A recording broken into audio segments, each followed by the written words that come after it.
I like your lipstick. Lipstick. Nice color. Welcome, everyone.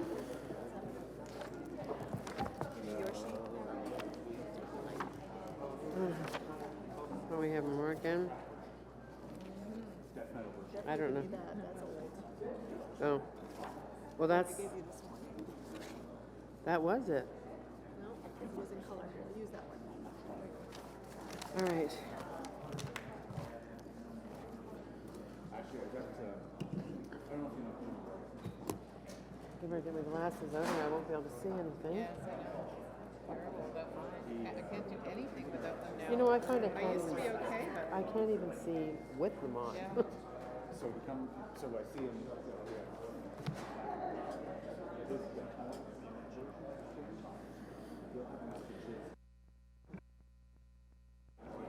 Good morning, everyone. This is a public meeting to consider the proposed comprehensive official plan and zoning bylaw amendments listed as items 1, 2, and 4 on today's agenda under the Planning Act, as well as item 6 under the Development Charges Act. For the Planning Act items just mentioned, only those who make oral submissions today or written submissions before the amendments are adopted may appeal the matter to the local planning appeal tribunal. In addition, the applicant may appeal the matter to the local planning appeal tribunal if council does not adopt an amendment within 90 days of receipt of the application for zoning and 120 days for an official plan amendment. A comment sheet is available at the door for anyone wishing to submit written comments on these amendments. And if anybody has any other motions that you haven't submitted yet, I'm talking to my colleagues around the table. The sooner that you do that, the better, so that the people that come here to participate in the reports and as delegations and ourselves have a chance to read them. So, are there any declarations of interest? Carried? There's none? Thank you. Any from the confirmation of minutes from November the 29th? November the 29th, when was that? Oh yeah, 2 weeks ago. Should be the 28th. So But it should be the 28th. See? Confirmation of minutes, not from the 29th, but the 28th. And when are we going to do the ones from the joint meeting? The next time we have a joint meeting? Okay. So no changes carried then? We have a few regrets. Councillor Dudas and Councillor Blais won't be with us today. And now that we have Councillor Shirelli back as part of the, well, not back, but we have to consider him as back and therefore part of the quorum. I just want to advise that even though it looks like there's a lot of people here, there's only some of us that actually are voting members of Planning Committee. So we have to be cautious of that. What will we need for a quorum? Okay, 5. Even with Shirelli? Okay, so we need 5.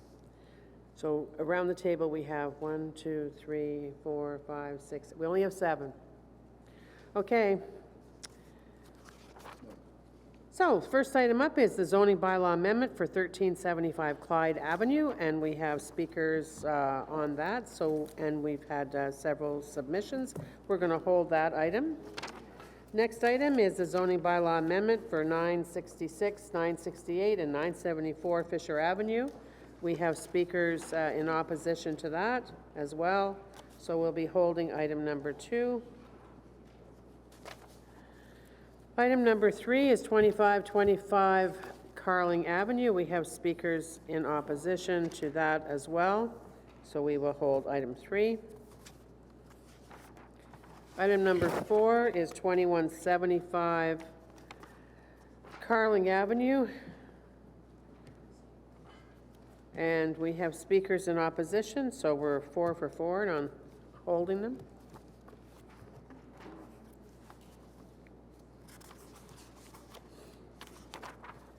Item number 5 is the zoning bylaw amendment for 29 Halifax Drive. Thank you for attending, Councillor Cloutier. We have just the applicant in the audience, Miguel Tremblay and Marcel Deneme. Miguel's with Fotan and Marcel's with Urbandale. Does anyone have any questions on this file? Where are you guys? Okay. So do you need to speak if we're prepared to carry this item? No? So is this item carried? Carried. Good job, Councillor Cloutier. Item number 6, we have technical motion. We have no speakers. This is the Feed Mill Creek Stormwater Management Criteria Study, Stream Rehabilitation Class Environmental Assessment, and Area-Specific Background Study for Feed Mill Creek in-stream measures. Vice Chair Tierney. Great. The motion corrects the amount of expected from. The motion corrects the amount expected from the Canada West Owners Group and allows the adjustments for the amounts to be due from them and Minto based on final costs and for the collection of HST. The motion's in front of you. Anybody have any questions about that technical motion? No? Anyone have any questions about the item itself, the Feed Mill Creek Stormwater Management Criteria Study, Stream Rehabilitation Class Environmental Assessment, and Area-Specific Background Study? No? So on the technical motion, is it carried? And on the report as amended, is it carried?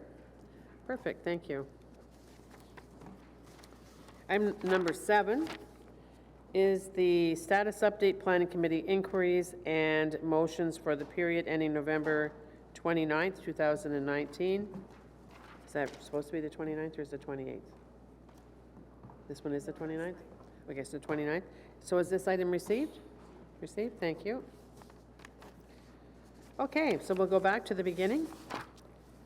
And that item is 1375 Clyde Avenue.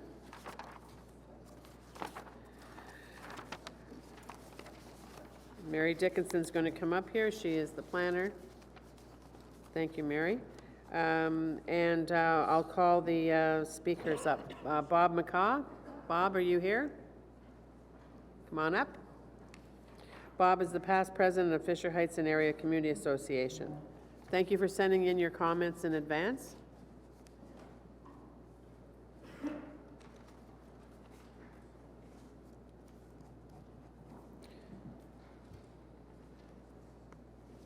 Presentation, sir? Yeah. Yes, thank you, Madam Chair, and Just before you start, I'll just let you know that everybody in the audience that will be speaking today, you have 5 minutes. thank you, yes. Sorry to interrupt you. 1375 Clyde. So, Madam Chair and committee members, I am Bob McCaw. I'm past president of the Fisher Heights and Area Community Association, and I'm speaking on behalf of the association this morning. I emailed each of you this week with 3 documents, one from each of the 3 community associations adjacent to this property, Fisher Heights, City View, and Copeland Park. We are all of one mind. This rezoning should not be approved. Fisher Heights makes 4 major points. A warehouse is prohibited in this zoning.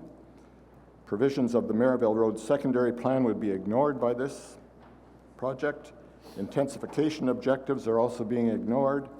And the Merivale Triangle, where this property is located, has unique potential.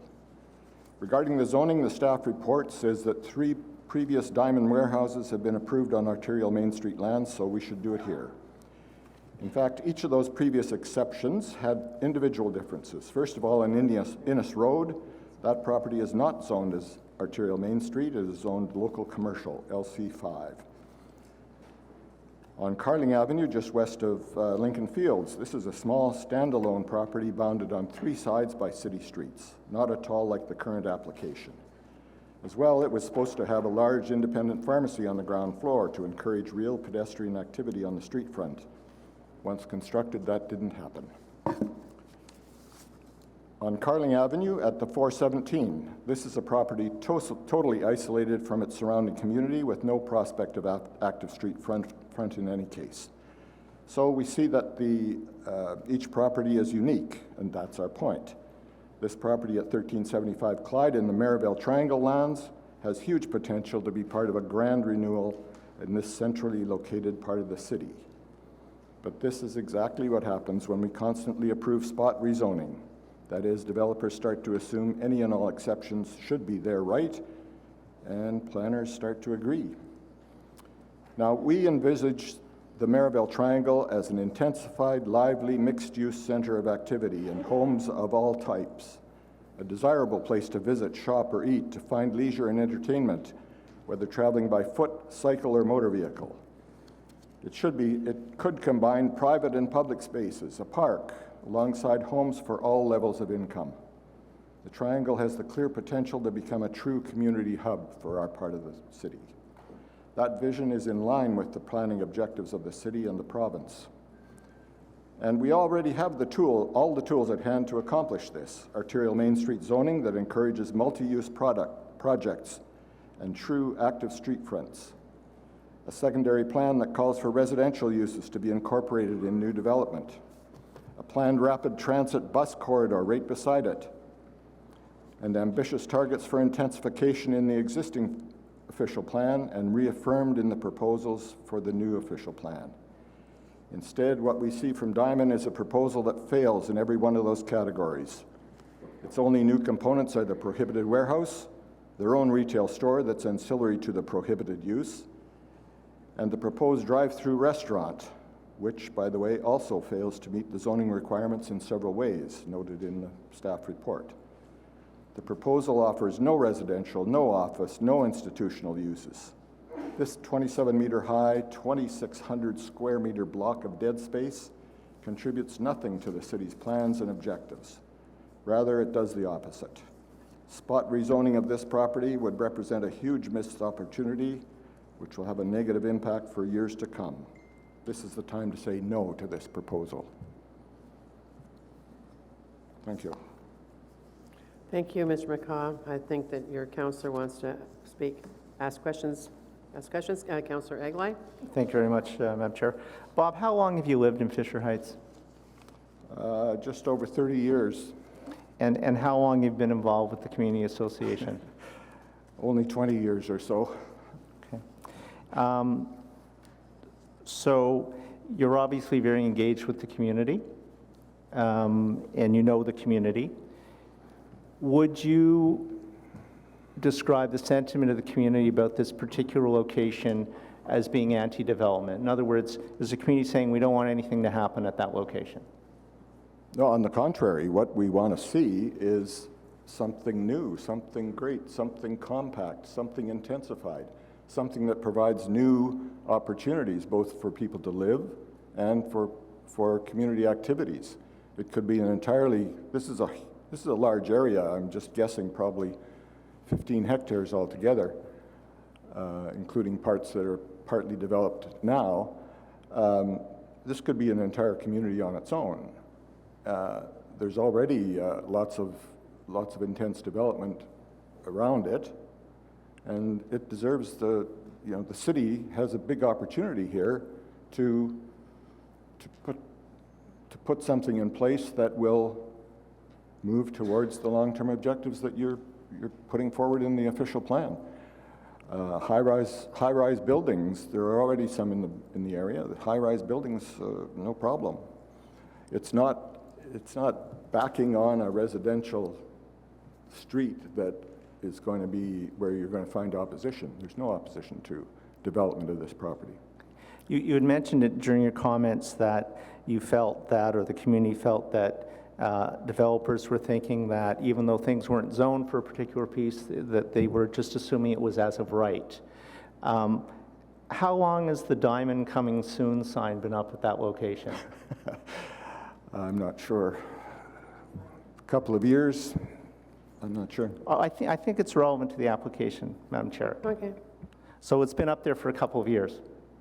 Yep. Okay. Long before they've come to city and filed application.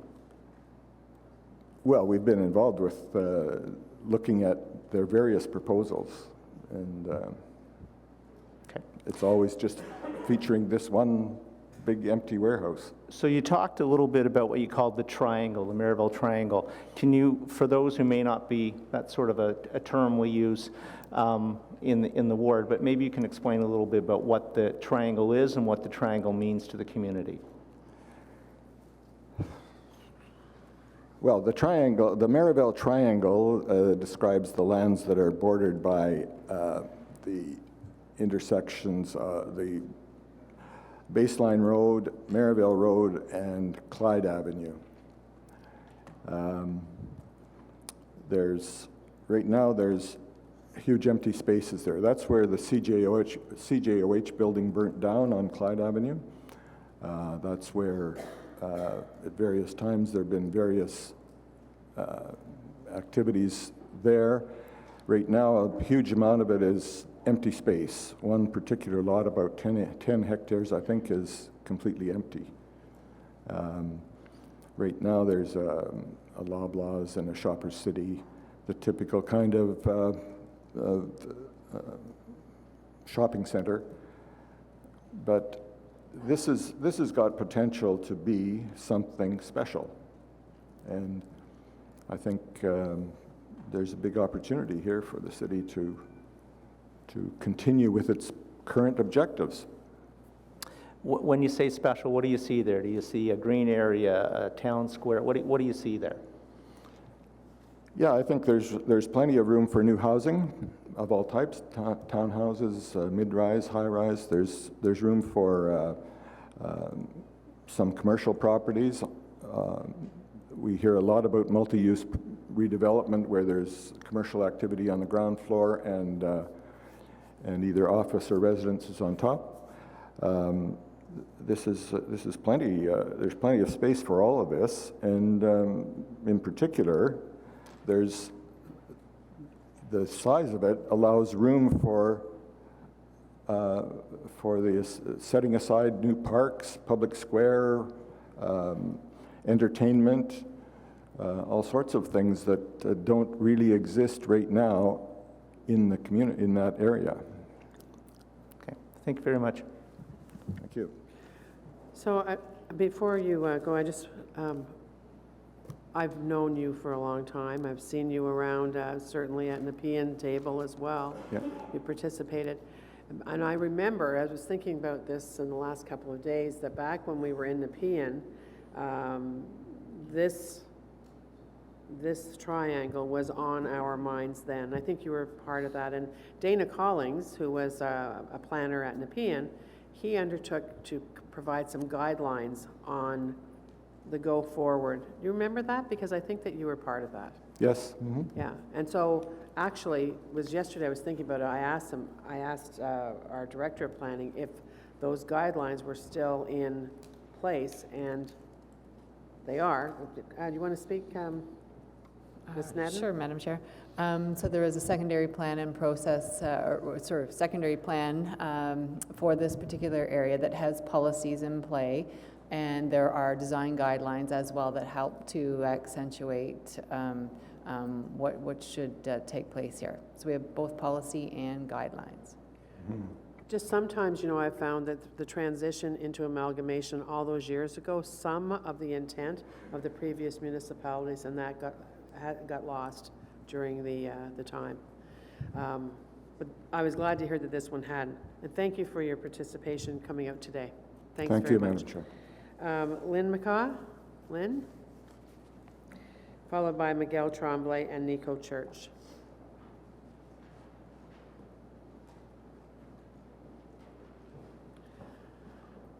So, Ms. Dickinson and Mr. Moody, when the delegations are finished, I'd like you to make some comments on some of the comments that you've heard. Thank you. Yeah? No. Good morning, Madam Chairman and committee members. Good My morning. name is Lynn McCaw, and I too am a long-term resident of Fisher Heights and Skyline area of Nepean. My husband Bob and I have been active members of the community for many years. We have recently retired from 20 years of sitting on the board of the Fisher Heights and Community Association. Bob spoke to you about the specific reasons why Diamond Warehouse is not a suitable use for the property at 1575 Clyde Avenue. I want to speak to you to a larger issue. Over the years, we and the association have been involved in city studies regarding urban issues and long-term plans. such as the Maryville Arterial Main Street Plan for intensification and the baseline rapid transit corridor. Many hours of volunteer time is spent by ourselves and others in our community and similarly in other communities throughout the city, researching information, attending meetings with city staff, developing plans for the future improvement of a part of our city. The Maryville Triangle is one of those areas where this type of input produced a long-term plan designated that the area was suitable for intensification. So, what happens?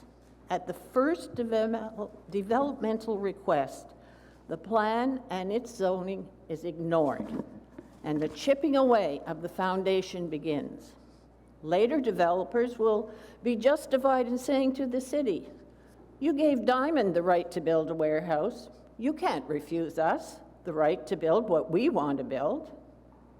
With this type of end results, you can see why citizens and community groups get fed up with working on future plans and projects within the city. Their efforts go for naught. Just 3 days ago, this committee approved the policy directions for the new official plan. That document indicates that the city wants to establish the majority of new residential units through intensification, especially around current rapid transit stations. This is the same objective of both the Maryville Arterial Main Street Plan for intensification and the baseline rapid transit corridor. As well, this site is suitable for taller residential and commercial buildings. Why would we ever likely be surrounded and never likely to be regretted by the surrounding communities? Recently, Barrhaven put forward a plan for a town center. The Maryville Triangle has this same potential for this part of the city. Let's not waste this opportunity to do something great by chipping away at the edges of the triangle with inconsequential buildings and destroying its real potential. I'm asking you to look to the future and the ideas of the upcoming new official plan. Do it for the citizens of Ottawa and start by refusing to grant Diamond's request. Thank you. Thank you, Ms. McCott. Does anyone have any questions? Councillor Gower. I just wanted to ask, thank you for the presentation. I wanted to ask, what's your understanding of, in terms of the secondary plan or the community vision for this part of the community? What's your understanding of what that should develop into? That this particular section of property, which is largely empty in the center,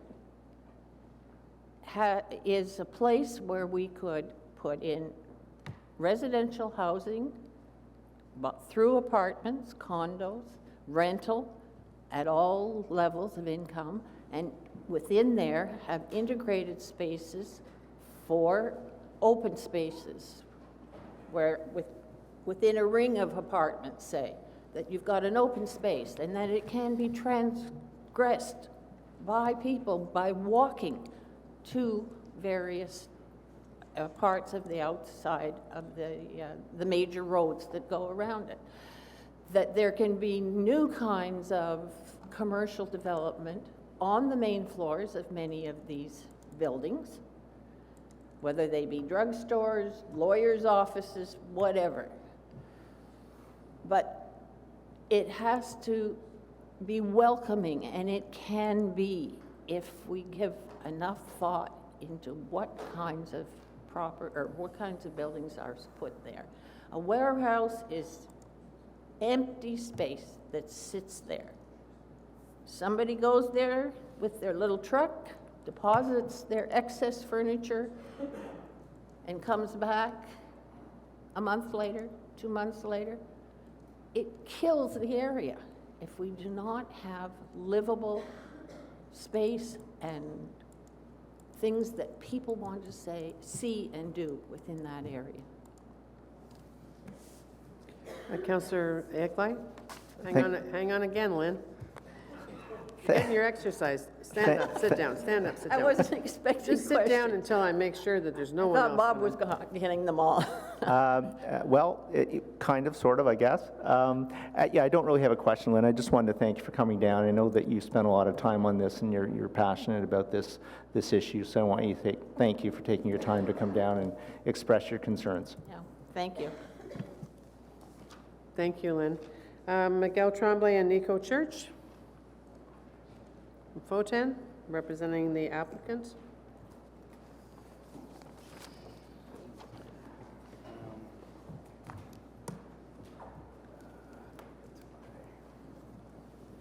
And before you do, I'm sorry, Councillor Leeper, I meant to ask you to introduce your motion on behalf of Councillor Eglai. Yeah, so this is on behalf of Councillor Eglai, and I'll just read it out. Whereas Report ACS recommends zoning changes to the lands known municipally as 1375 Clyde to permit a self-storage building and restaurant to be constructed on site, and whereas the ward councillor has identified community concerns relating to the future redevelopment of the lands bounded by Baseline to the north, Marival to the south and east, and Clyde Avenue to the west, and with these lands being commonly referred to as the Marival Triangle, and whereas development proposals such as the ones proposed in Report ACS, etc., represents new pressures on the Marival Triangle, and whereas a city-led urban design analysis would present an opportunity to set out a framework which could be used to guide future redevelopment of the Marival Triangle, therefore be it resolved that the following recommendation be added to the report, that the Planning Committee recommend Council add the completion of an urban design analysis of the Marival Triangle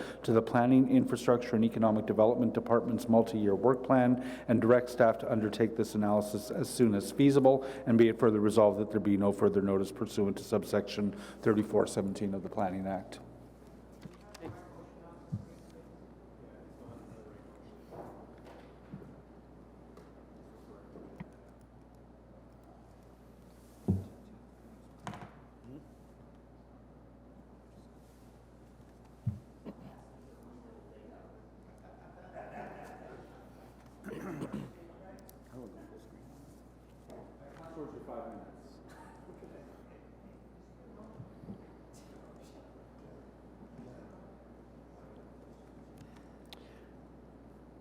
Go ahead. I'm not sure how to go full screen.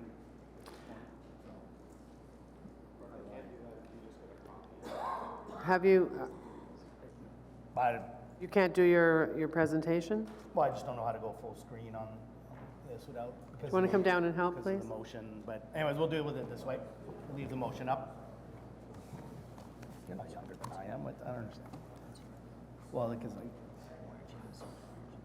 Techno guy, Scott Moffett. no, it was open through, it's because I guess you got the top motion. Doesn't matter, I can, no, it was open through the internet. Yep. Actually, it was open through the internet, so. So which one is it? It's in here, 1375, the third one. No, third one.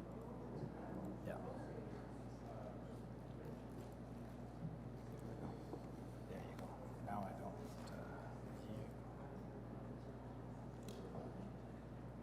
You see the full? Full screen. Full screen. Right, There you go. Okay. Go ahead. Okay, thank you. Miguel Tremblay, Foten Consultants. I'm here with Nico from our office. I'm not going to do a full presentation. I'd rather address some of the issues that were raised by some of the delegations. It was raised that there are other diamond self-storage facilities, and as a matter of fact, there's 11 of them either built or under construction. There are 3 that are designated arterial main streets, including Innes Road. It's designated arterial main street, but it carried over the old zoning from the city of Cumberland, and at any time the city, I suppose, could rezone it to AM.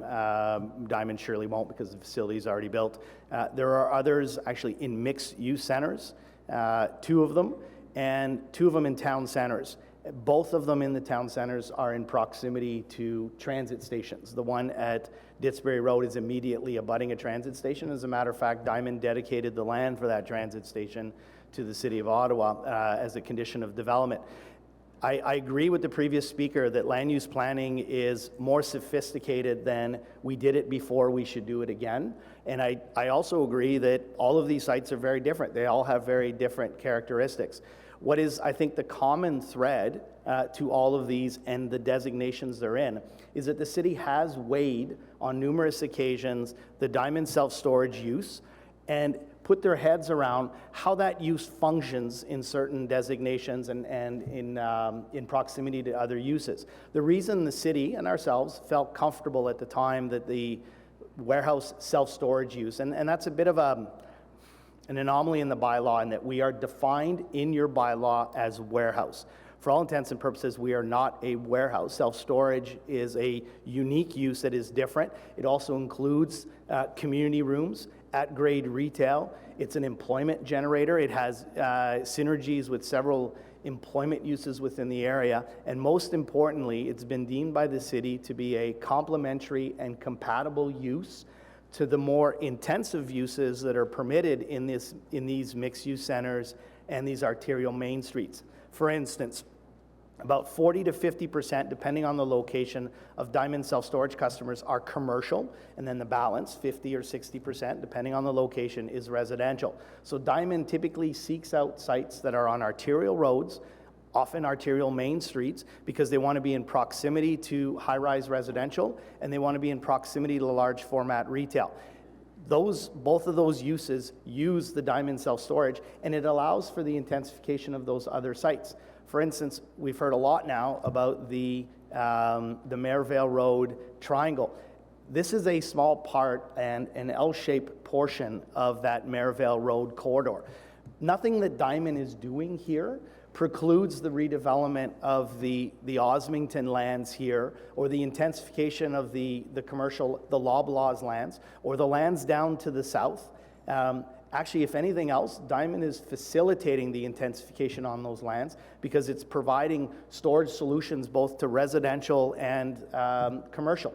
For instance, the one that we did in the Barhaven Town Center is immediately abutting the new Lipin building, an 18-story residential rental building, which he chose to not put storage in his building and put additional units and use the Diamond self-storage. So there's going to be a synergy between the two uses, so that he doesn't have to provide storage, but he's going to come to a tenant understanding for the Diamond building.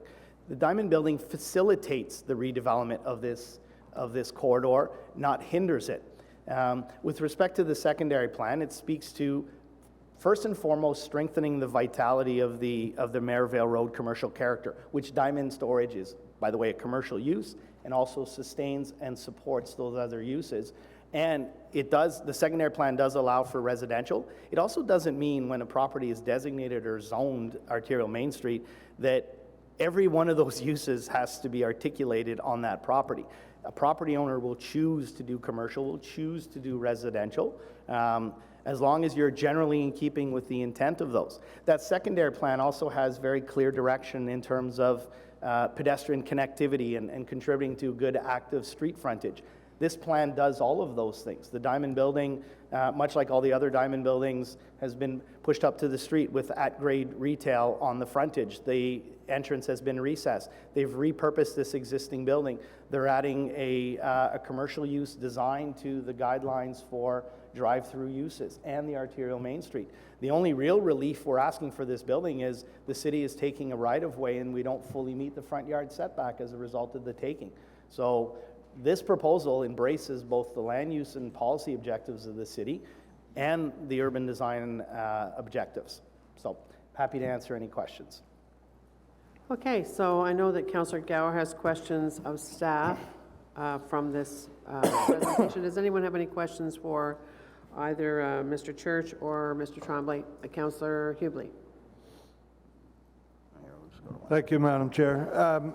Was there geotechnical studies done on this land too? Because I'm just curious. It's not very common that at planning we have people come in and say, don't do this, give us a high rise.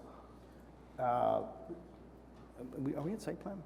Yeah, we've done all geotech reports, environmental reports. Yeah, because we have records of site conditions, all of those things. Yeah. So it could handle height if that was what, but Well, Diamond just chose, well, Diamond I think has a basic model that it just copies every time, right? So it doesn't go that high? Well, it's slab on grade. This would actually be the tallest one. The next tallest one is 5 stories at South Keys Shopping Center in proximity to the South Keys Transit Station. The geotechs are usually very specific to the use requested. So they input into the building plans and assess the soil suitability for what is being proposed as opposed to a range. And there are no geotech issues. And as a matter of fact, we're pretty far along on the site plan works. We just need zoning, obviously, to. Okay. And I will share that I agree with you about the Didsbury one, that it does fit well where it is. And I've never, it's Canada North, but it's close to the boundary of the south. And I've worked closely with Councillor Sudds and Wilkinson before, and I never heard any complaints about that location. So I'll give you that. Okay, thank you. Thank you, Madam Chair. Anyone else have any questions for the applicant? No? Thank you for coming out today. But Councillor Gower,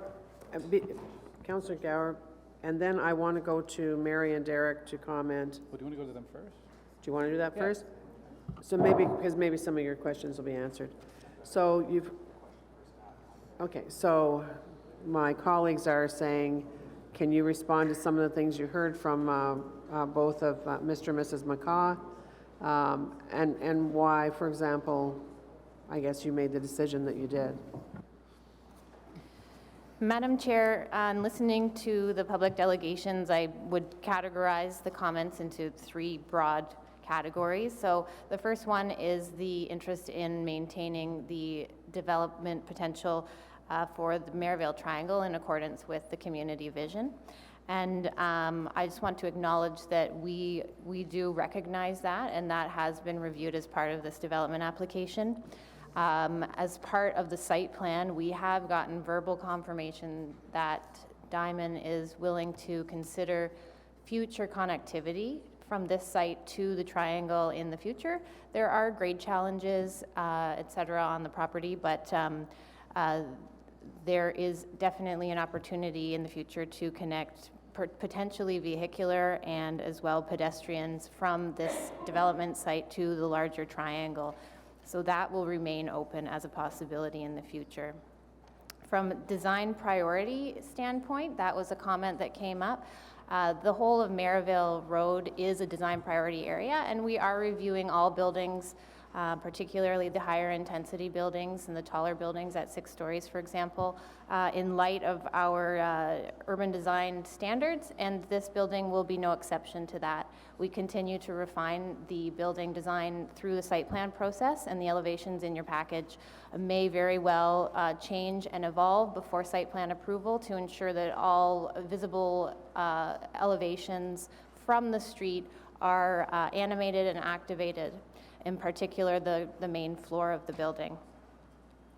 And the last one relates to intensification. There was comments about the use being less intense than other uses that we sometimes see on arterial main streets.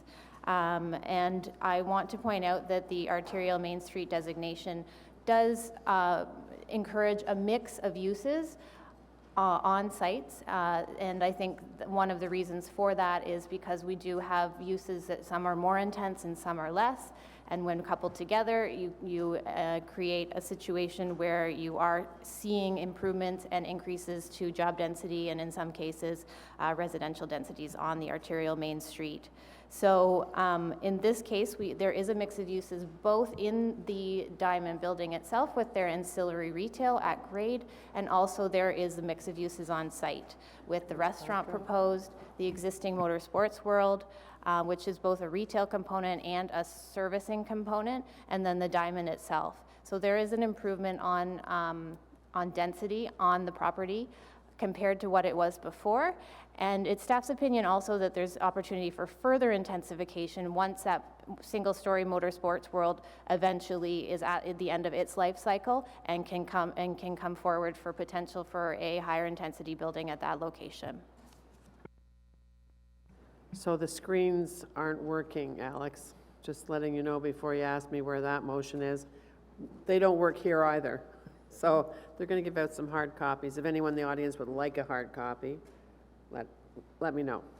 Councillor Gower, followed by Councillor Brockington. Questions of staff? Yes. Couple questions for staff, then I have, I guess, a comment.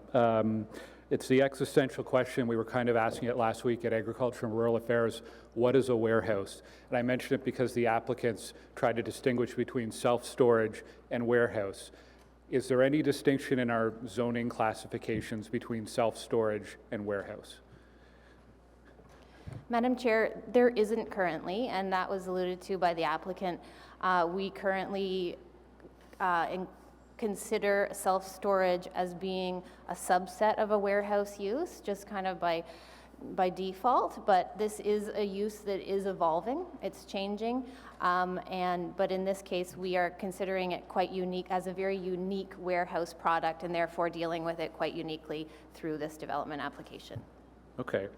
I was reading through the secondary plan for this area, and it refers to one of the objectives of the secondary plan, which is around the built form, and it says to focus, one of the objectives is to focus on the built form and not the land use structure as the prominent design consideration.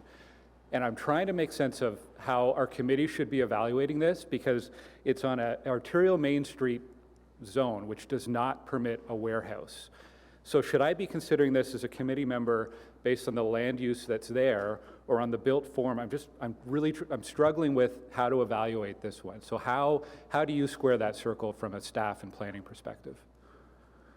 Madam Chair, I'll certainly invite Mary to add to my response, but I think when we look at the built form, you know, that has been the subject of a great deal of discussion with staff for the lifespan of this application. There's been a lot of back and forth between the applicant and staff to get to a point where we're confident in coming forward with a product that we feel is, in our opinion, an improvement to the situation on the site. With respect to the land use, you know, there is, when we look at the arterial main streets and when we've gone through a review on similar sites or similar use on similar sites, you know, some of the considerations that we have looked at and you may want to consider as well as you make those decisions, you know, that, you know, is that street front animated? Is that street, is the built form, you know, close to the street to develop that environment that feels like it's functioning as a main street? Part of the consideration that we've looked at in this is there is animated street frontage. It is close to the street.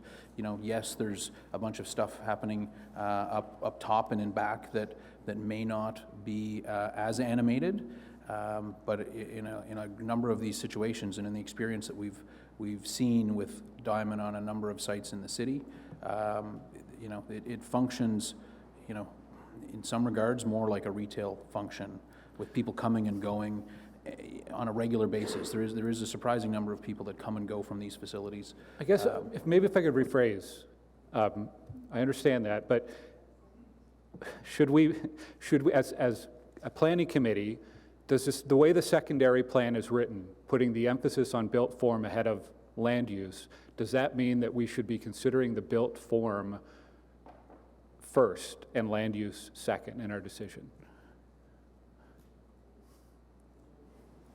Madam Chair, I'm assuming you're not considering, I guess my understanding is you're not speaking from a sequentially, but from a priority. I don't actually see the difference, but.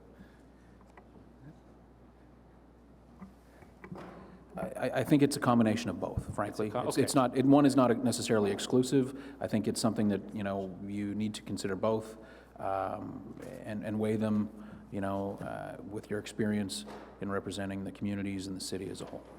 Okay. I think I'm struggling because I'm not sure really what to put first, the use-based zoning or the form-based zoning. I'm interested in what the community brought forward in terms of vision, and I found a quote from Marie Kondo, the Finding Joy, Sparking Joy, remember her? And she's, the space in which we live should be for the person we are becoming now, not for the person we were in the past. Replace person with city, and I think it's a good quote here. Anyhow, I'll get to my point. Right now, I think in Ottawa, in our planning, we're use-based zoning first, and it's totally legitimate for the applicant to come to us and say, hey, I think that a warehouse is appropriate here, and they've given us many reasons for that, and the staff report goes into that. It's also totally legitimate, I think, that the residents come out and say, well, we're looking for the certainty of zoning. You said that warehouse isn't a use. We don't accept it here, and we don't agree that self-storage is any different than a typical warehouse. We are moving as our city to form-based zoning in the next official plan, which is more about the built form, but I think it needs to go beyond the built form. And I also looked up a definition of what is form-based zoning code. It's a way to regulate development that controls building form first and building use second, but it goes beyond that with the purpose of achieving a particular type of place or built environment based on a community vision.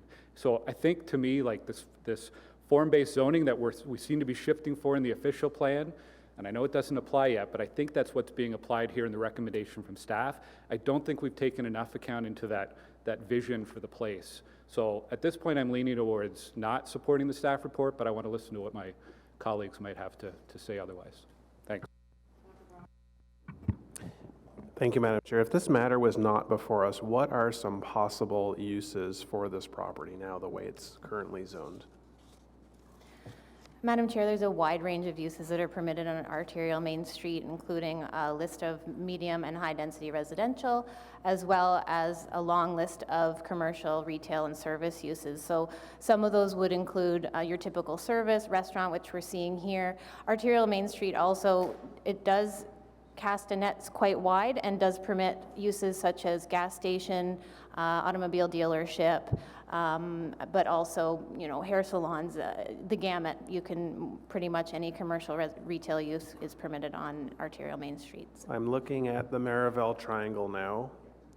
Gas station, fast food restaurants, tire company, radio station, Loblaws, Fabric Land, the dollar store, banks. It's basically a commercial retail triangle. I know the area pretty well. My ward is on the north side. This is all in Councillor Eglai's ward. No one lives within the Marival Triangle, is that correct? This is an exclusive commercial, retail, office triangle. Madam Chair, I believe that's correct currently. Okay. So by approving a self-storage facility, it would, from a commercial retail point of view, blend in with what currently exists. Madam Chair, I would agree with that. Okay. So for some people, it could be a subjective argument. We just don't want a self-storage facility here. We don't like self-storage facilities. I've gone on the record. I think it's a sad reflection of our society that we need so many self-storage facilities to begin with. But I'm not allowing that to enter into my decision-making here today. Talk to me about the future of Baseline with the Baseline bus rapid corridor and the city's goals of intensification along the corridor. How did you consider this in your decision-making that, yes, we're going to want to see greater intensification along LRT stations, Trillium Line stations, Transitway stations, I'm going to assume along this corridor. How did that factor into your decision-making? Madam Chair, I believe the zoning for Baseline Road and for Maryville are both already set for intensification. Both arterial Main Streets and transit priority corridors are identified in our official plan for intensification. So the framework is set for that. Currently, the uses on these corridors are somewhat low intensity, but we're expecting to see that will evolve over time, and we're hoping to see a larger mix of uses and a larger range of densities within this area as time moves forward and the BRT is implemented on Baseline Road. And that intensification is not exclusively residential, right? As you said, it's a mixed-use intensification? That's correct. Okay. So, I mean, I'm came here today open-minded. I had not made up my mind, and I'm struggling with sort of one of two things. One is, should we reject this because we believe there are greater uses for the community going forward? Or if we accept this, is it a compatible use with the existing Maryville triangle, which I believe it is, but we could say it's not appropriate because we believe as a city that this land should be used for greater purposes. And I think that's the argument that I'm weighing at this moment that I want to hear us debate a little further.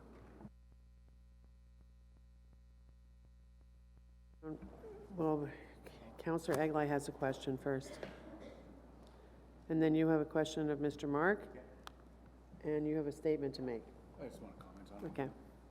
Yeah, Madam Chair, I have a couple of questions, and then I was hoping to wait until everybody had their say, and then I could wrap up on effectively my motion that Councillor Leeper's, and on the application as a whole, if that works. Okay, thank you, appreciate that.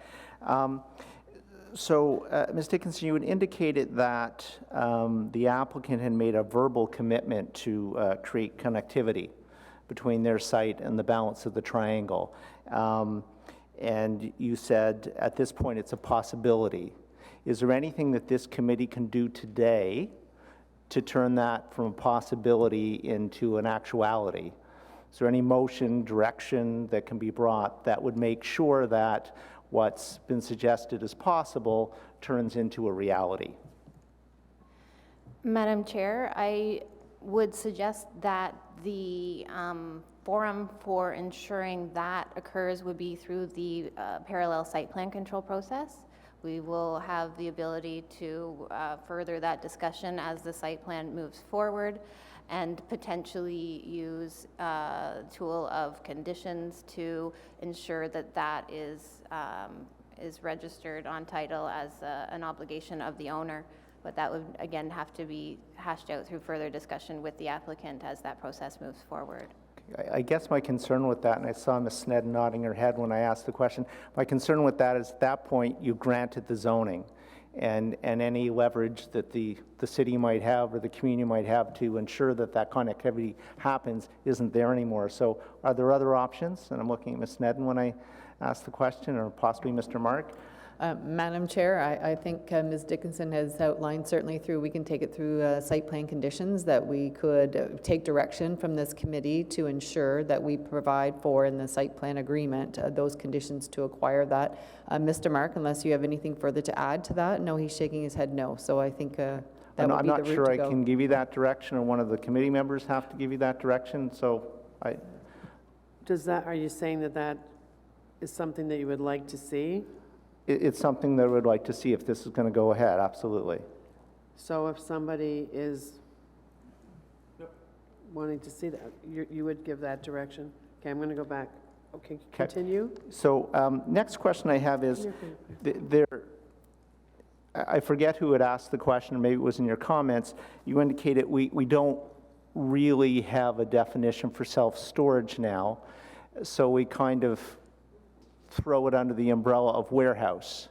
Diamond continuously tells us when they come to this table, you should approve us because we're actually not a warehouse. We're something bigger, brighter, prettier than a warehouse.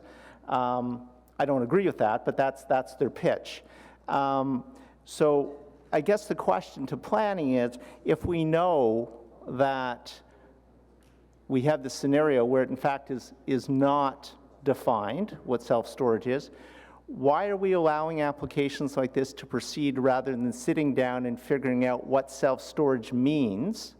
And then everybody would understand what the rules are. The developers would, staff would, the community would, and it'd be a more equal playing field rather than taking this piecemeal approach. Why are we not just saying full halt on this type of application, or turning these applications down if they try and masquerade as a warehouse, if in fact that's not what they are, which is what Diamond keeps telling us. So my question is, why are we even considering an application like this, or recommending that an application like this be approved, if in fact we don't really have a category for it? And we could have a process where we set it aside and we actually do a deep dive and come back to committee and council and say, we want to amend the zoning law and say that we have created a category which is self-storage, and this is what you have to be in order to fit into that box. Madam Chair, we have a limited number of definitions within the zoning bylaw. There are a number of them that are substantially broad to include a number of different types of uses.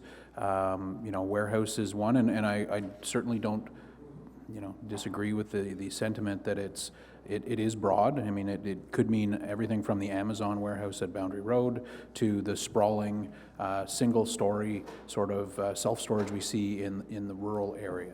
And they're very different uses, and Diamond is frankly neither of those, in that they provide an intensity that's much greater than the single-story sort of self-storage.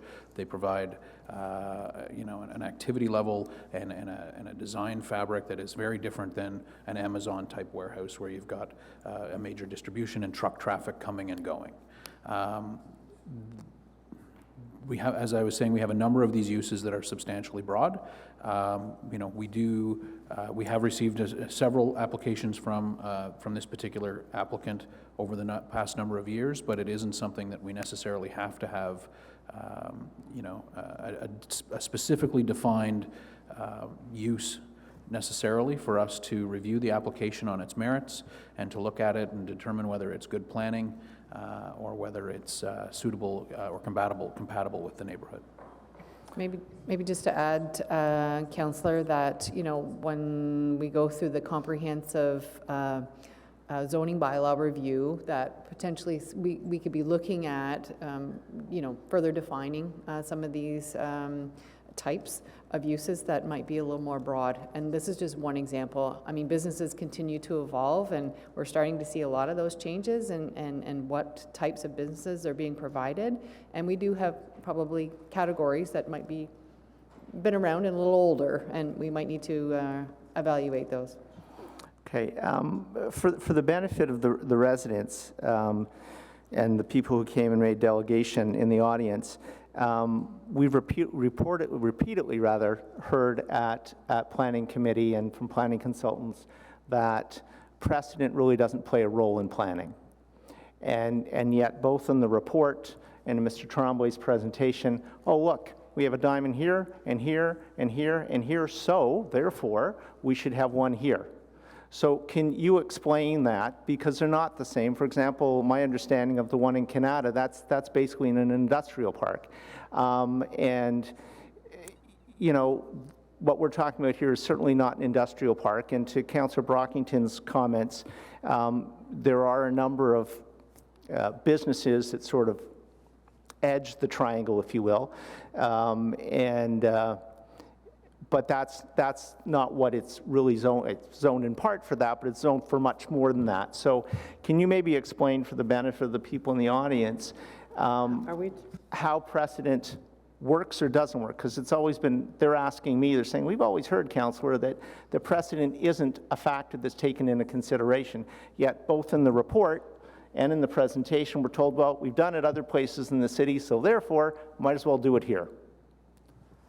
Madam Chair, I won't comment on the applicant's presentation, but in terms of the content of the report, there is a statement in the report that identifies that there are other diamond self-storage buildings on arterial main streets and points out where the last approval was. But in no way does that report rely or lean on those existing diamond facilities as precedents. It's simply just to provide context.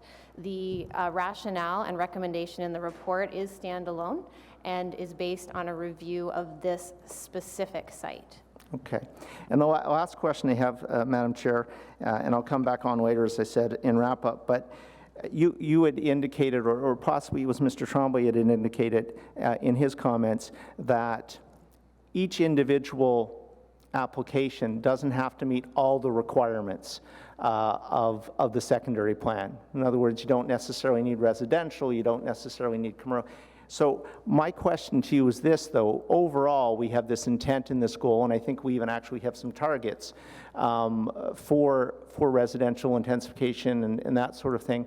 So if we take this piecemeal approach and allow commercial, allow warehouse, allow this, how can we say to the community that that intent and that goal and that target that we've set for residential, for example, is ever going to be met? Or we just save that all up for the last poor guy who brings his application in and says, you can't do any of those things, you've got to build high-intensity housing.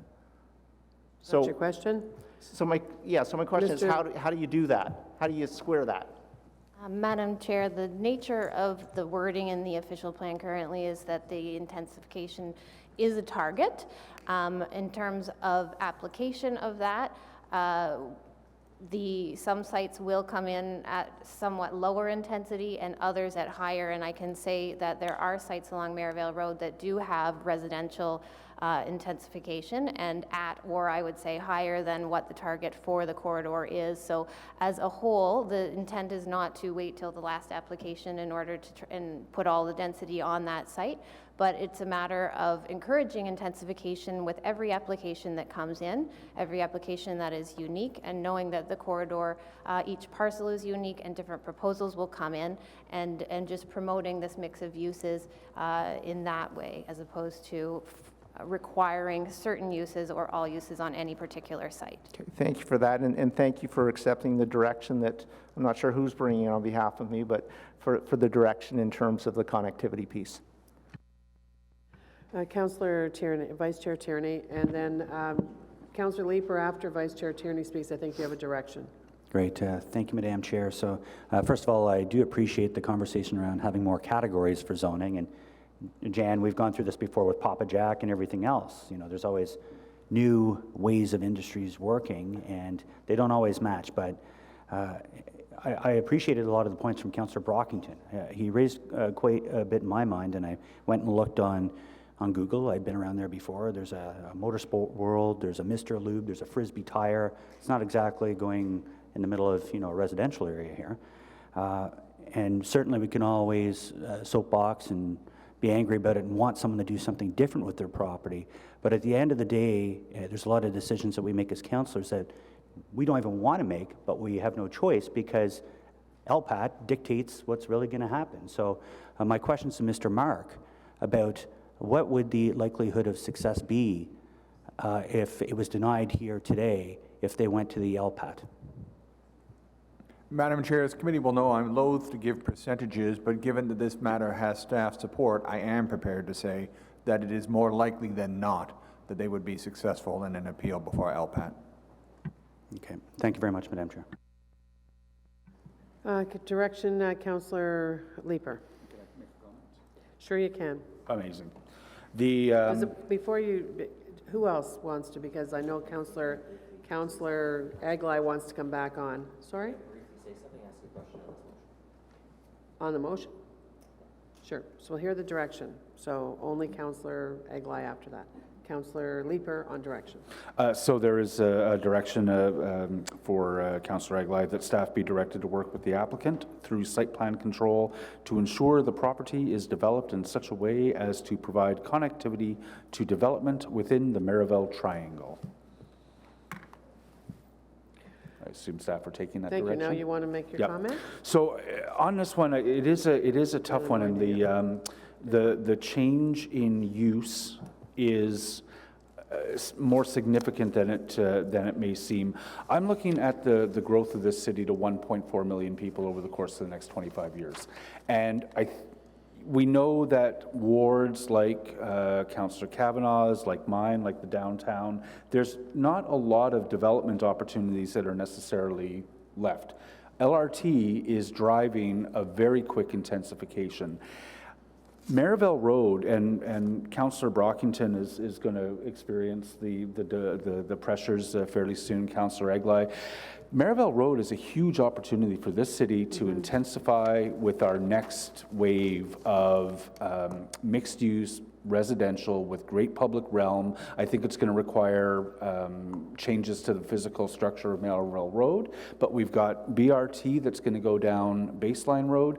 The focus has got to be on residential, and this, to sterilize this property with a non-residential use, with a use that is not pedestrian friendly, with a use that is car-centric, right at the corner of Clyde and Baseline, it's just a huge lost opportunity. And it's not like it's as of right. It is a change in zoning that has been deliberately thought through, that's required in order for them to do this. I'm not willing to make that zoning change to allow for this lot to be sterilized with a car-centric warehouse. So I hope that colleagues around the table will not support the zoning change. I think that our planning staff, I guess if we reject this against staff's recommendation, I'm certain that we can find expert planners who can frame our rejection of Don't be this. so sure of that. I've We've seen it before. No, I know the record, but I think it's worth trying on this one because this is an area that we need to preserve for the next wave of great development in Ottawa, and that day is coming sooner rather than later when we're going to need to do it. Thank you, Chair. Councillor Kavanagh? Thank you very much. Sorry, not Councillor Kavanagh, Councillor Moffat. Oh, sorry. And then Councillor Kavanagh. Anyone else want to climb in? It's the fourth time I've asked, so Moffat, Kavanagh, and then Eglai. Right? Thanks. Anybody else? Because I'm trying to leave you to the last. Yeah, I just have a question, and Councillor Eglai can answer this question when he's wrapping up. I will say on this, in looking at this, specifically to the diamond use compared to other diamond uses, that I think what Diamond is presenting in this city, and of course Diamond is a good local developer, but what they're presenting in this site and other sites is more of an accessory to intensification. It's an accessory use to intensification. We're seeing a lot more intensification across the city. We are anticipating intensification. We want intensification on sites like this, but there is a storage component that comes with that. We know that.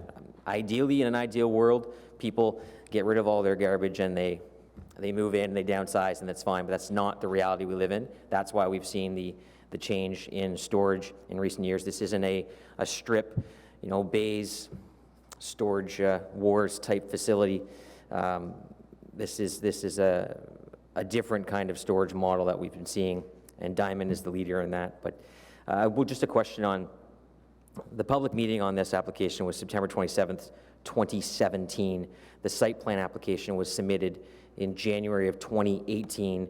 The direction today and the motion before us, why now? Why not that direction almost 2 years ago? Why not this motion 2 years ago? If your concern is this development today and this application today and the site plan today, they were submitted over 2 years ago, almost 2 years ago. So why now? Why today? And you can answer that when you're closing your arguments.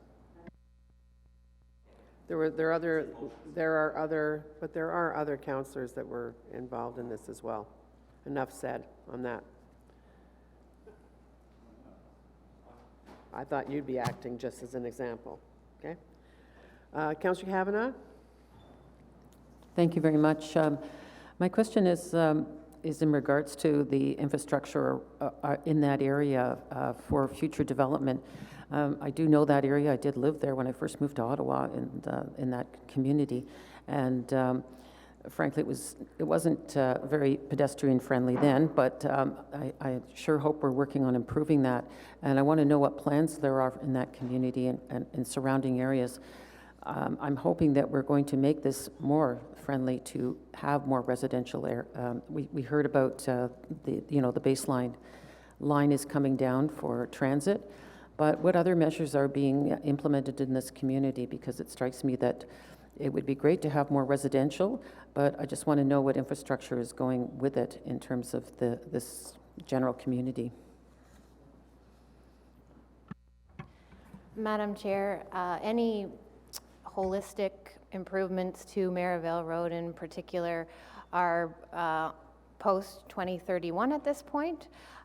So from a development review perspective, though, whenever a site comes in, we try to make those improvements to the public realm in front of those sites that are the subject of those applications to encourage and see incremental change. It doesn't have the same impact necessarily as a holistic, but in terms of a bit of a stopgap, that is our goal. And that is no different with this application. The public realm, we've looked at it. We have put thought into the landscaping and improvements to make that a more pedestrian-friendly zone where this development site is located along Merivale Road.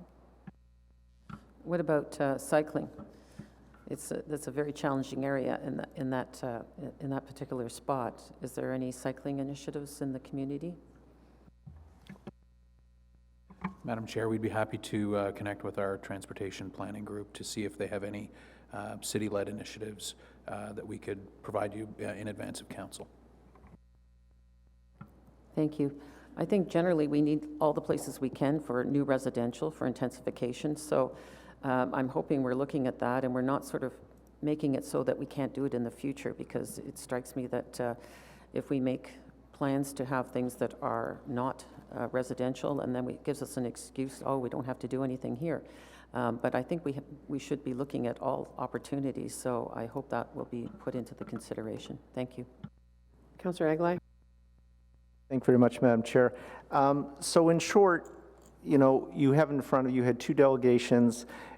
You've had other community associations weigh in writing.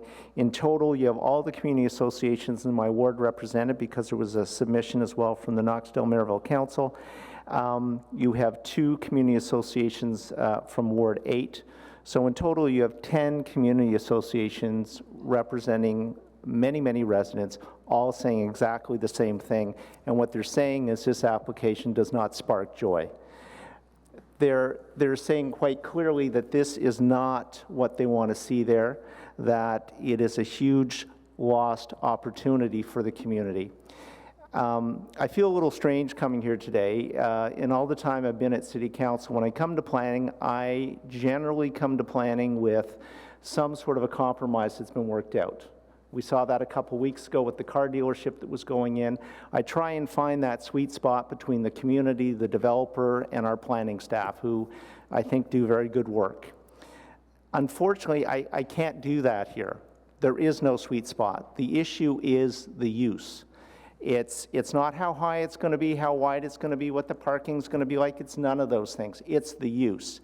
And so it's kind of winner take all. It either gets approved or it doesn't get approved. And there is no real midpoint that I can present to you. What I can do, however, is tell you what the concerns are. First of all, it's a gateway feature. It's a gateway property into my ward. So the first thing that you're going to see when you drive into the ward from that direction is a warehouse.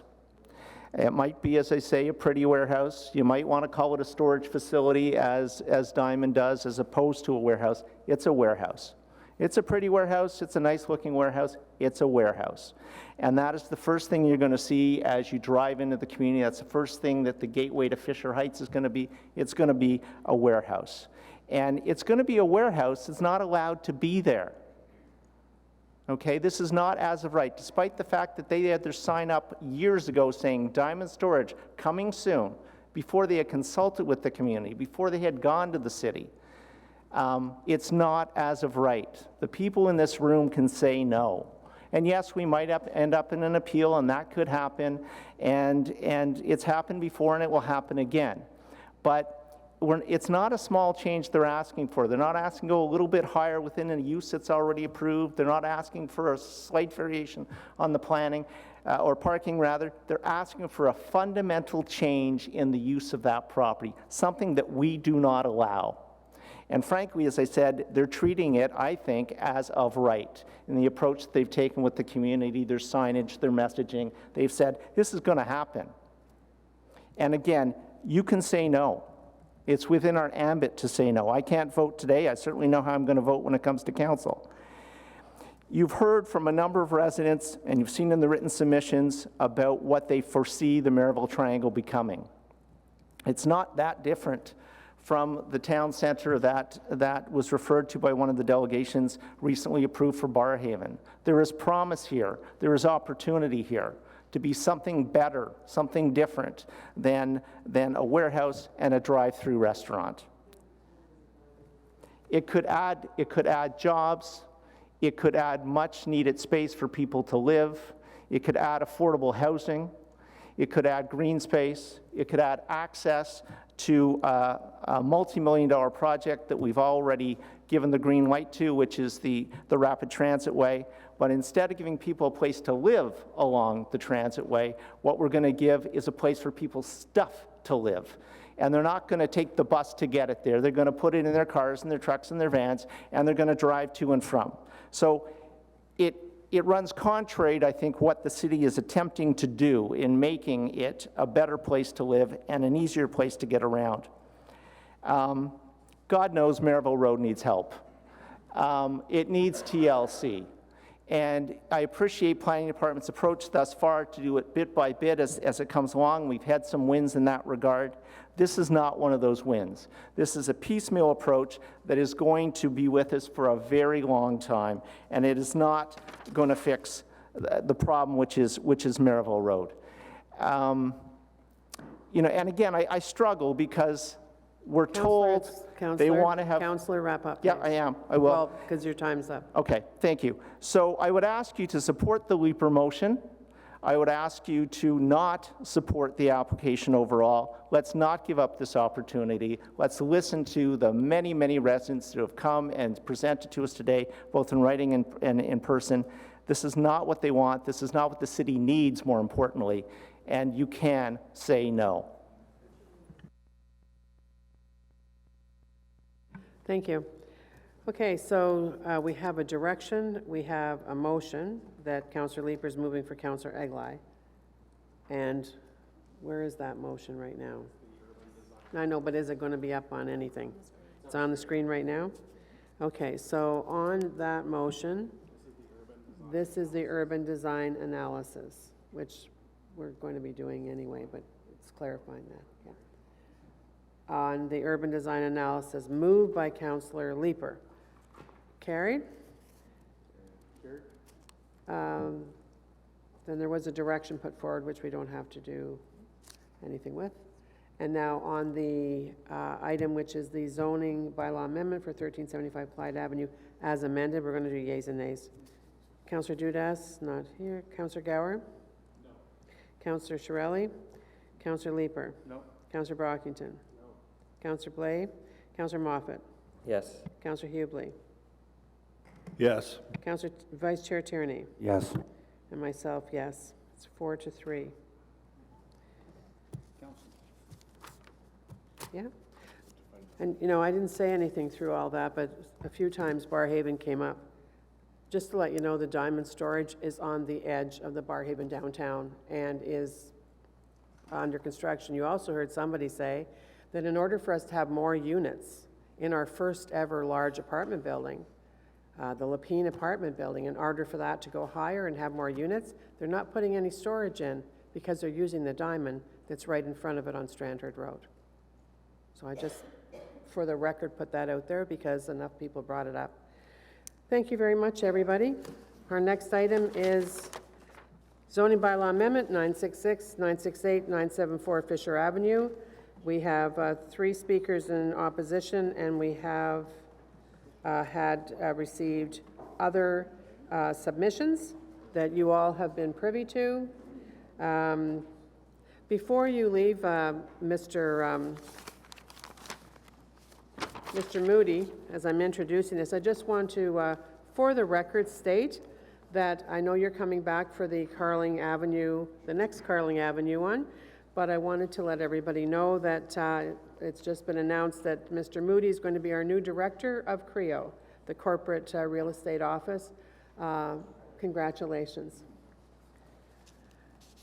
Okay, so on this item,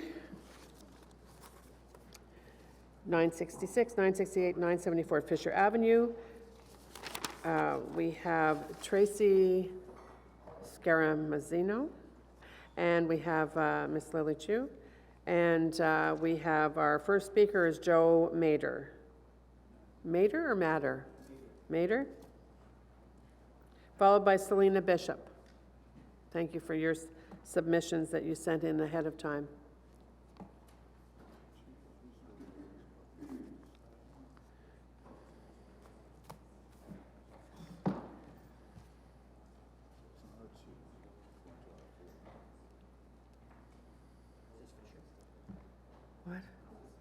Yes, it's Fisher.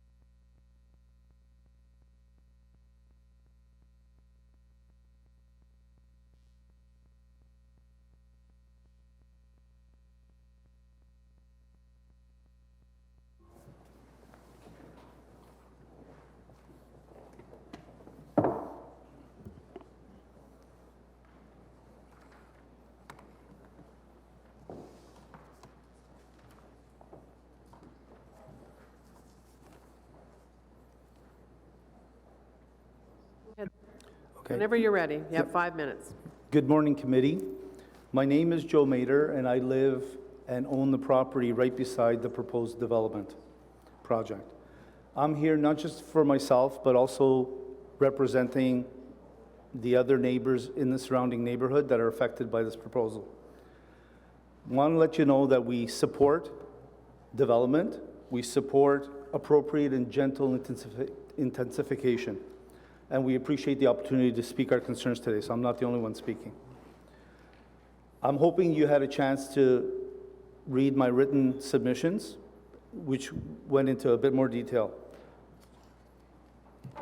Frankly, we would have preferred an R3 type zoning for this area that would allow, let's say, 2-story semi-detached homes or townhomes, because we feel that that would better fit the local character of the location. I wanted to pop up these quotes because I found these quotes in some submissions. Tracy did a great job replying to some of the concerns of the neighbors. Each planning application is reviewed on their own merits, so I'm hoping this is the case. And then the developer actually in the original planning rationale put in, introducing new development into an existing land use pattern requires a sensitive approach and a respect for the area's existing character. The City of Ottawa official plan speaks to mitigating any conflicts between the two to ensure compatibility while at the same time recognizing change. If properly done, can come to an area without undue adverse effect. So I want you to keep that in mind. So here are the facts. The facts are that the proposed building structure is higher than any other building on that block of Fisher Avenue, significantly higher than my property on the right-hand side of it, and you'll see a picture of that. The direct local area has single-story veterans' homes and 2-story houses. So we're asking the committee to actually consider an R3 type zoning scenario, as I alluded to in my prior statement, as opposed to what is being put before you. Another fact, developers are asking for the rezoning to allow more than 8-meter height. But yet they're asking for an exception to the side yards from 3 meters. Sorry? Okay. We lost quorum, okay? Thank you, Councillor Moffat, for doing the count. I'm not taking any of your time. We've stopped the clock. I'm sorry to interrupt. Okay, no problem. I just want Thank you. Okay. Let me get my... So basically, the developer is asking for a rezoning to increase the height of the structures that are proposed, but then they want an exception to the side yards, which are, my understanding is 3 meters, and they're asking for less than that. So I asked the committee again to consider, if this goes through, that they respect the side yard setbacks, especially because there are 19-unit buildings beside my property, and on both sides and even in the back. Fact number 3, at the first consultation, when the 4-story structure was proposed, there was a huge uproar among the citizens of the ward, of the neighborhood. And the developer was asking for a 12-meter structure. They subsequently listened to some of our concerns, and they came back to a second consultation and lowered the structure to 10 meters with a parapet. But interestingly, for whatever reason in the second proposal, the parapet increased by 1 foot, the heights of the floors increased by a half a foot. So again, I'm asking the committee to consider and review why the parapet had to go up by a foot, why the individual floors had to go up by a half a foot if they're trying to accommodate some of our concerns, and actually review whether the stories should be only 8 feet high instead of 9 feet high, which would give us an opportunity to reduce this building proposal by about 5.5 feet, which would fit into the local character of the neighborhood. And finally, we have 38 sets of tenants in 2 buildings with apparently asking reduced side yards. That's just a noise and dangerous situation. So what would you do? And you see my house on the right with the top of my roof line. If you were me, would you be here concerned about what's happening and what's being rezoned and what fits into the local character of the neighborhood? I've been in the neighborhood for 50 years, by the way, so I don't want to give away my age. Final thoughts. Thank you, sir. You've run out of time. But I was we stopped the clock. She is very careful to do that.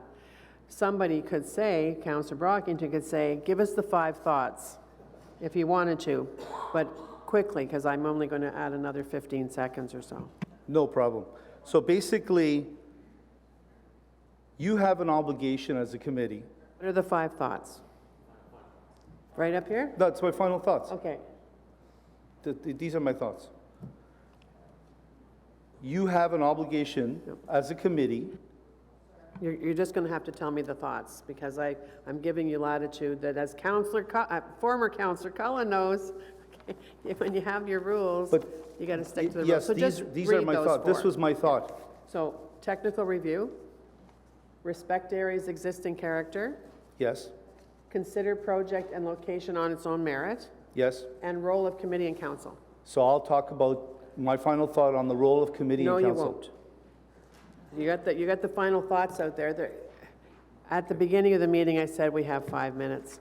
I know I interrupted you because we lost quorum, but we did give you the extra time. No problem. Does anyone have any questions? Councillor Brockington. Thank you, Madam Chair. Thank you, sir, for coming down for your presentation. Can you just expand on the first item of your final thought, the technical review? What do you mean by that? Basically, what I was saying is, you can technically answer and legally answer any concern that a constituent or a neighbor has around this proposal. And my thought was that it's not just a technical issue, because that can be answered, that it's the responsibility of this committee, in good faith and in considering not just the recommendations of the city staff, but also, and not just the needs of the developers, but also the interests of the taxpayers, which are your constituents. So that was my point. Thank you very much. Thank you, sir. Selena Bishop, followed by Kim Gravel. Again, everybody has 5 minutes. Thank you.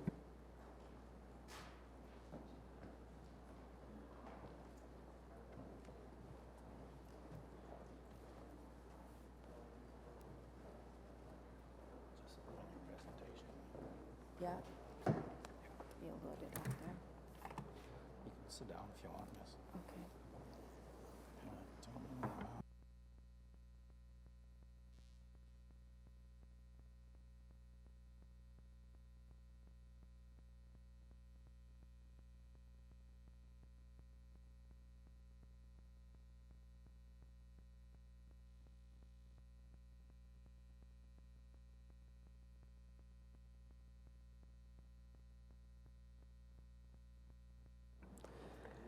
Are you set with your? I am, yes. Okay.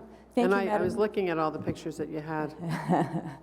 Thank you, Madam Chair Thank and you. committee, for listening to our concerns. Like Joe, I also represent a group of people who live in the surrounding houses to the proposed development. I'm going to speak specifically to traffic, transit, and parking concerns.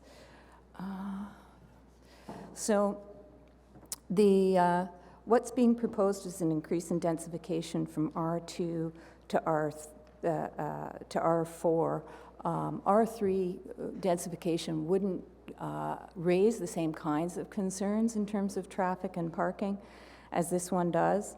The densification, the urban plan calls for densification where there is arterial or a major road with sufficient capacity to accommodate the traffic, and where frequent all-day transit service can be provided. And I don't think that this site meets either of those criteria very well. Even though the proposed development isn't anticipated to generate the 75 vehicle per hour threshold that would trigger a traffic study, I would like to suggest that because Fisher is already often backed up, that could be considered before this be approved.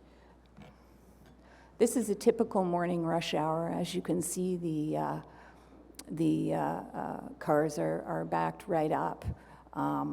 This is very typical. This was taken on a Friday morning, so the traffic is actually a little lighter on Fridays. In the first slide, you see that this is cars backing out of where the proposed property would actually be located. So this is what it looks like trying to inch your way into traffic in the morning. This is the evening rush hour. It looks pretty much like this. Every day the bus sits there trying to get through.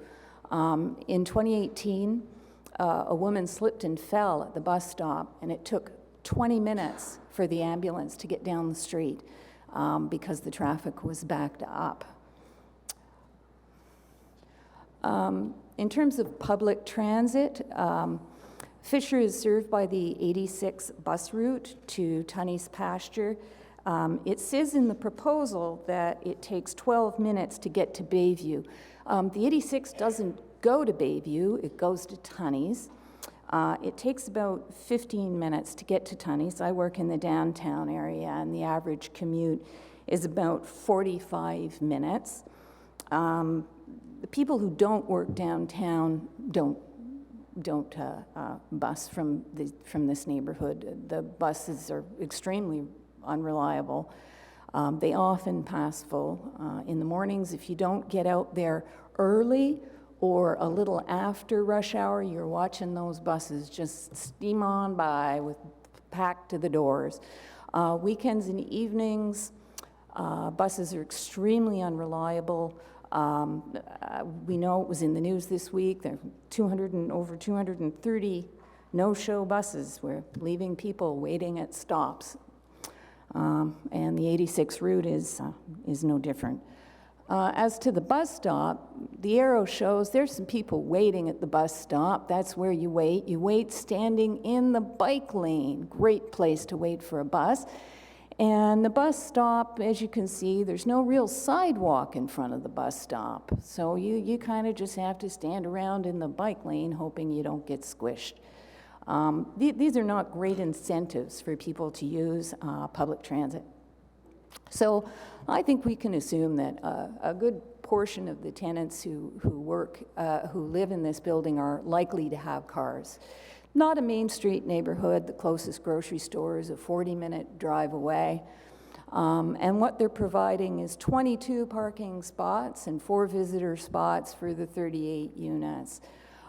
This is going to push the parking out into the surrounding streets where we already have some issues with parking because we're just outside of the 1-hour parking zone. You have 20 seconds. For the Civic Hospital. The parking garage, there are issues with people getting in and out of the parking garage. 2 cars can't pass. And there is no place for moving trucks, garbage trucks, or any maintenance vehicles that may be using the building. They would have to sit on the street blocking the already done traffic. Thank you very much. Thank you, ma'am. Thank And you. thank you for sending your submission in advance. I appreciate with the pictures too, because it really describes, I think, a picture is 1,000 words kind of thing. It really is, yeah. Thank you, Madam Chair. Thank you. Are there any questions? Nope, there are no questions. Thanks very much. Kim Gravel, please.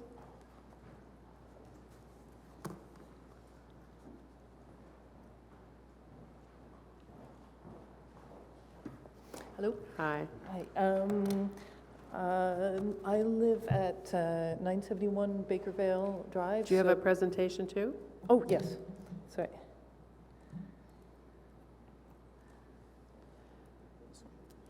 I think so. Oh, It's okay. I think so, yeah. And we don't have this on file, so afterwards, if you'd care to send it to our committee coordinator, that would be really good. Yeah, there we go, yeah.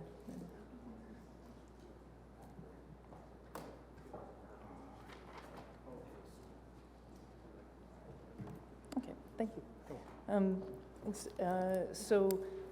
My husband and I rent the top floor of the house at 971 Bakervale, so just on the back. But we've been there 15 years, so we're long-term residents. We love the neighborhood. We all get along very well.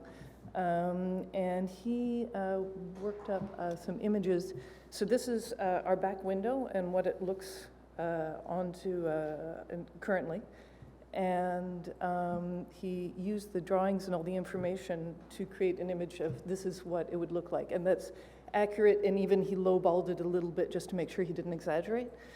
Again, this is another angle, and that's what it would look like when it's completed. So this is a lot of wall of windows. And we're concerned about the privacy, obviously, the noise, and the safety of the situation. Just to give you an idea that a few years ago we were shopping around houses at the other end of the neighborhood, and we're asking neighbors about safety, and they said they'd have some problems with break-ins because people on the apartments could see and watch. I'm not saying that that's what's going to happen, but this is a lot of people who can see when we come and go. And it's very, very close. So in the summertime, the sun comes from that direction. So our morning sun would be cut off. And I'm just going to put it there. He just gave some examples. All right, so that's basically. One of the things we're worried about is just the use of the yard. That'll create a lot of shadow. There's a swimming pool there. Neighbors with big windows they put in specifically because it's very nice. And it's making us feel a little bit boxed in.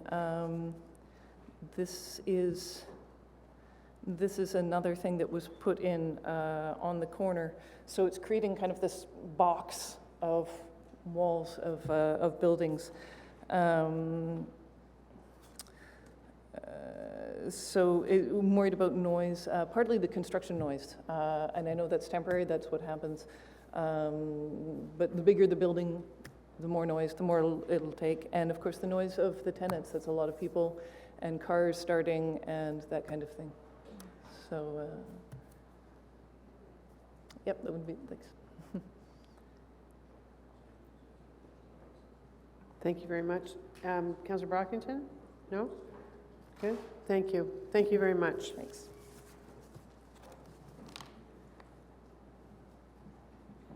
Okay, so next up we have the people speaking on behalf of the applicant, which is Peter Hume and Jack Sterling. I guess just Jack's coming forward.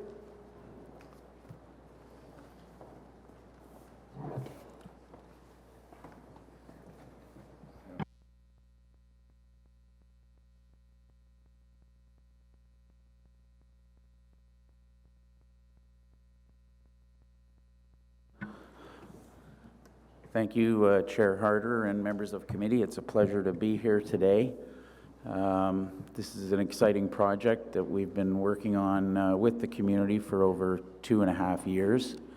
And it's gone through a number of evolutions.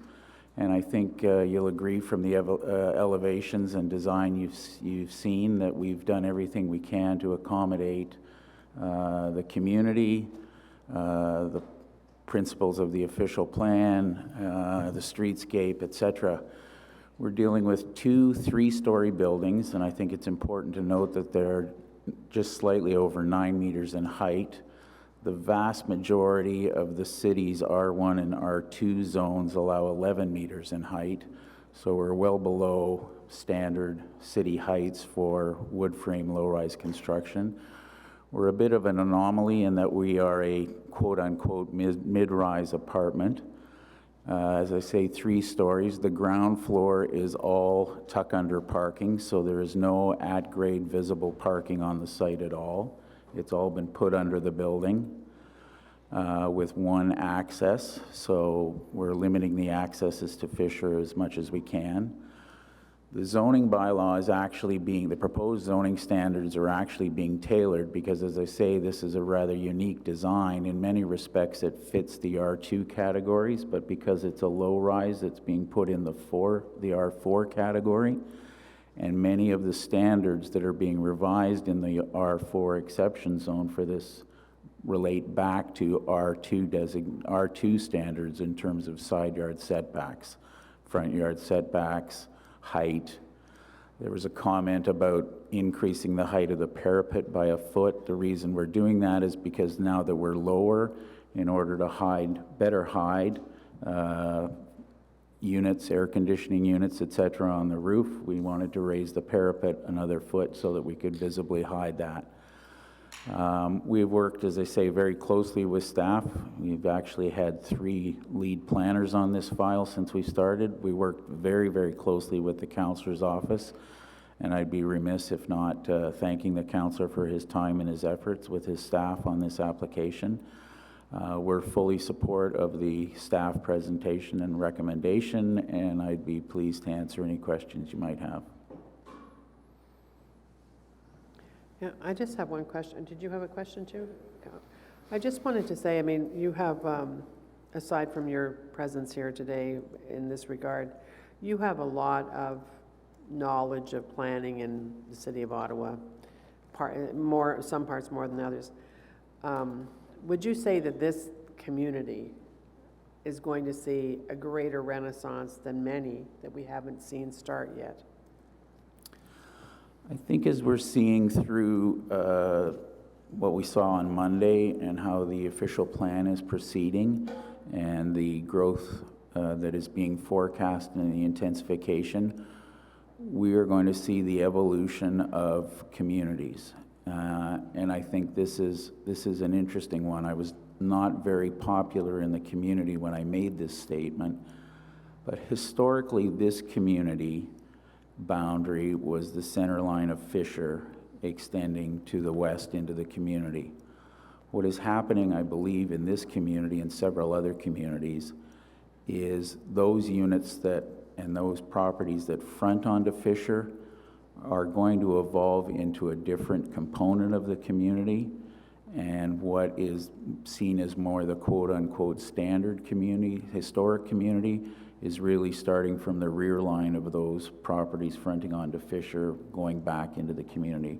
You are going to see streets like Fisher, Woodruff, Greenbank, south of Carling. They are going to go through transitions on those properties fronting onto those collector arterials that are going to result in densification. And quite frankly, I think this is a perfect example of how those streets can evolve. This is a very suitable 3-story rental building, meeting all the parking, more than meeting the parking requirements of the zoning bylaw, that is being, I think, very well placed in this community. So yes, I think you'll see more of these.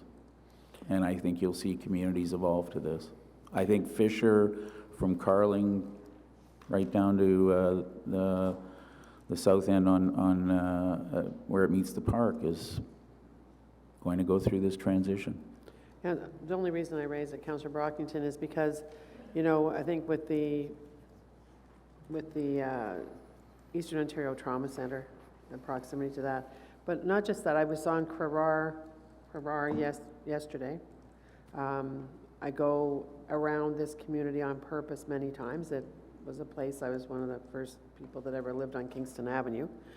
Went to W. Gowling kind of thing. So I mean, I go through there, and And I also go through City View, and the difference, of course, in City View is that the properties are a lot larger there than they are, although the houses really aren't that much larger. But it occurred to me that we're going to see some kind of an evolution really start. Anyway, I just throw that out for no reason at all. I think it just was of an interest. And I think that's a valid point. I mean, we're providing a 9-meter rear yard setback to this building, a substantial setback compared to a number of areas where the setback, rear yard setback would be 4.5, 5.5 meters. So we're taking advantage of the depth of the property. We check the buildings back at the rear to take into account the adjacent neighbors.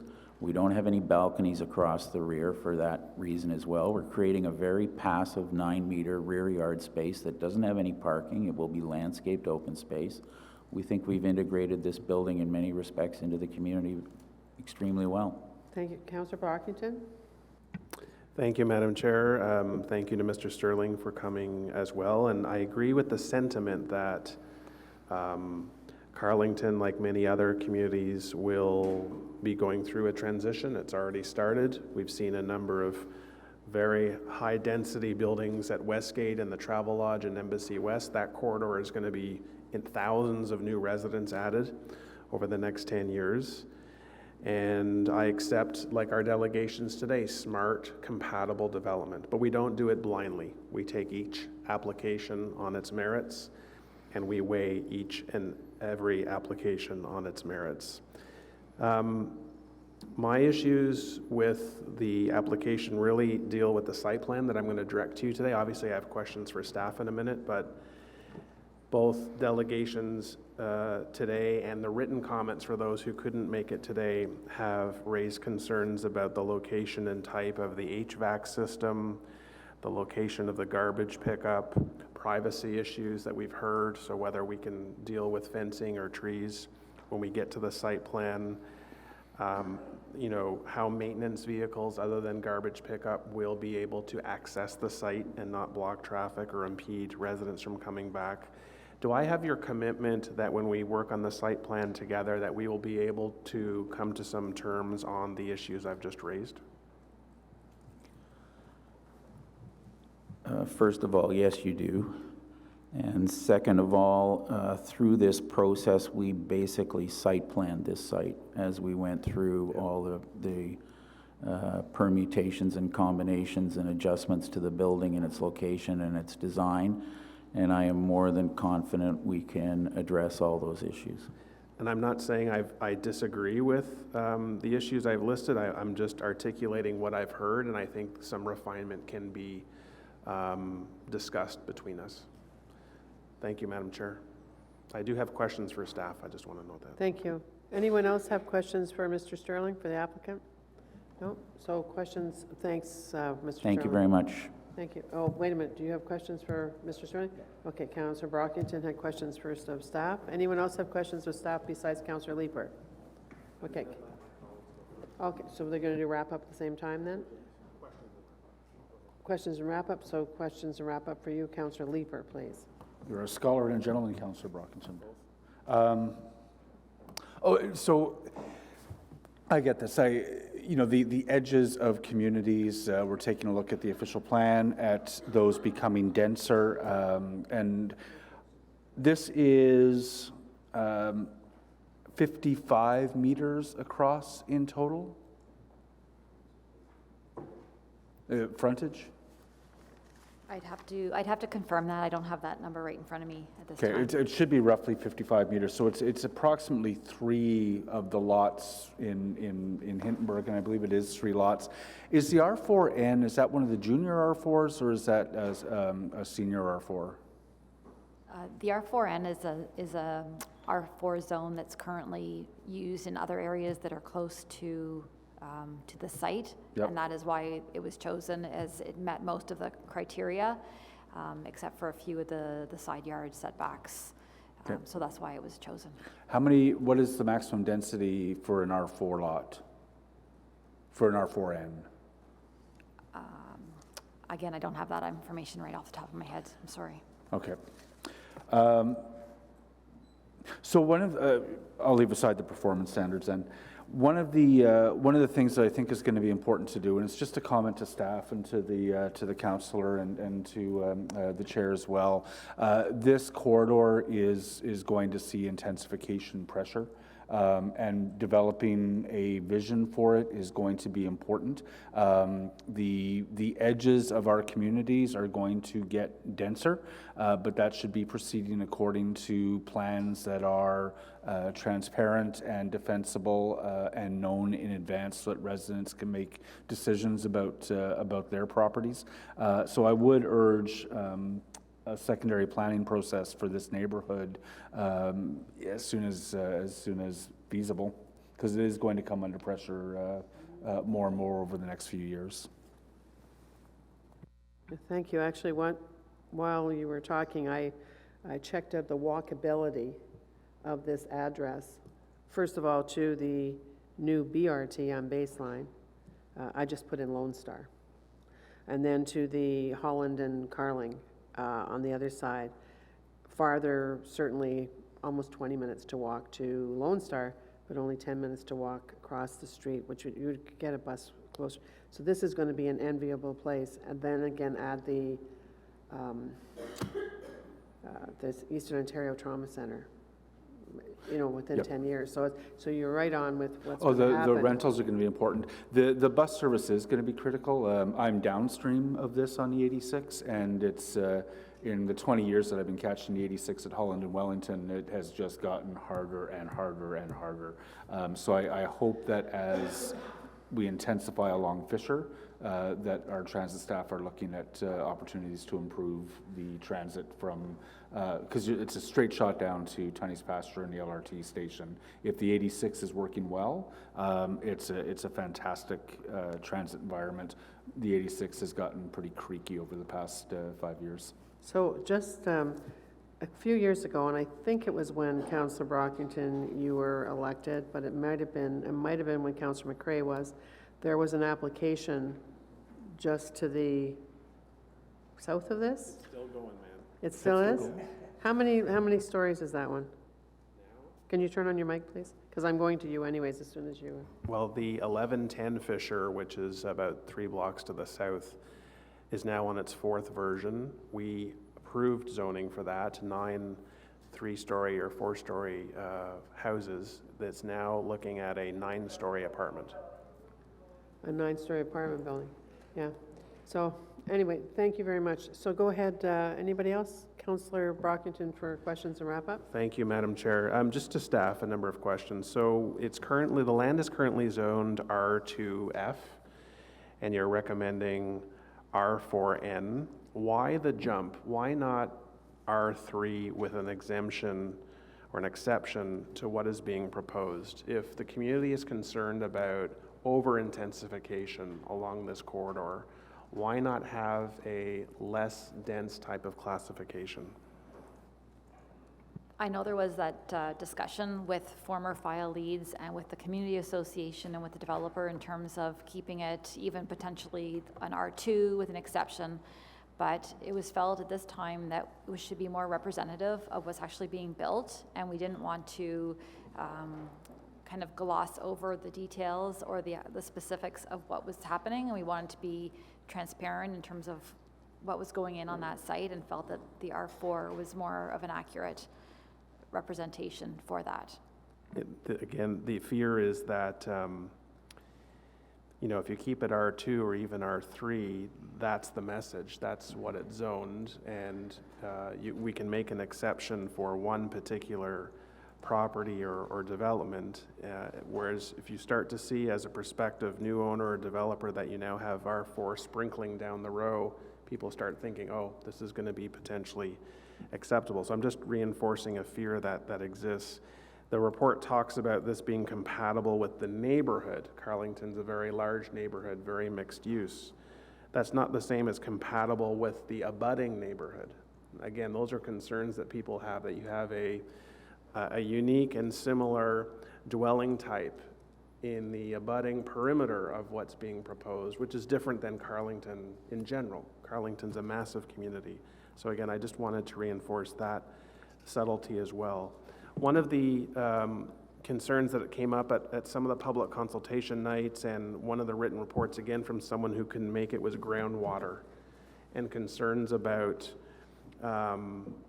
the abutting neighbors' properties should there be a groundwater issue when they start to dig, or that happens after the development gets built. How are abutting neighbors protected from this particular concern? At this point in the process, there's been a basic review of the infrastructure in the area that will support the intensification that's being proposed.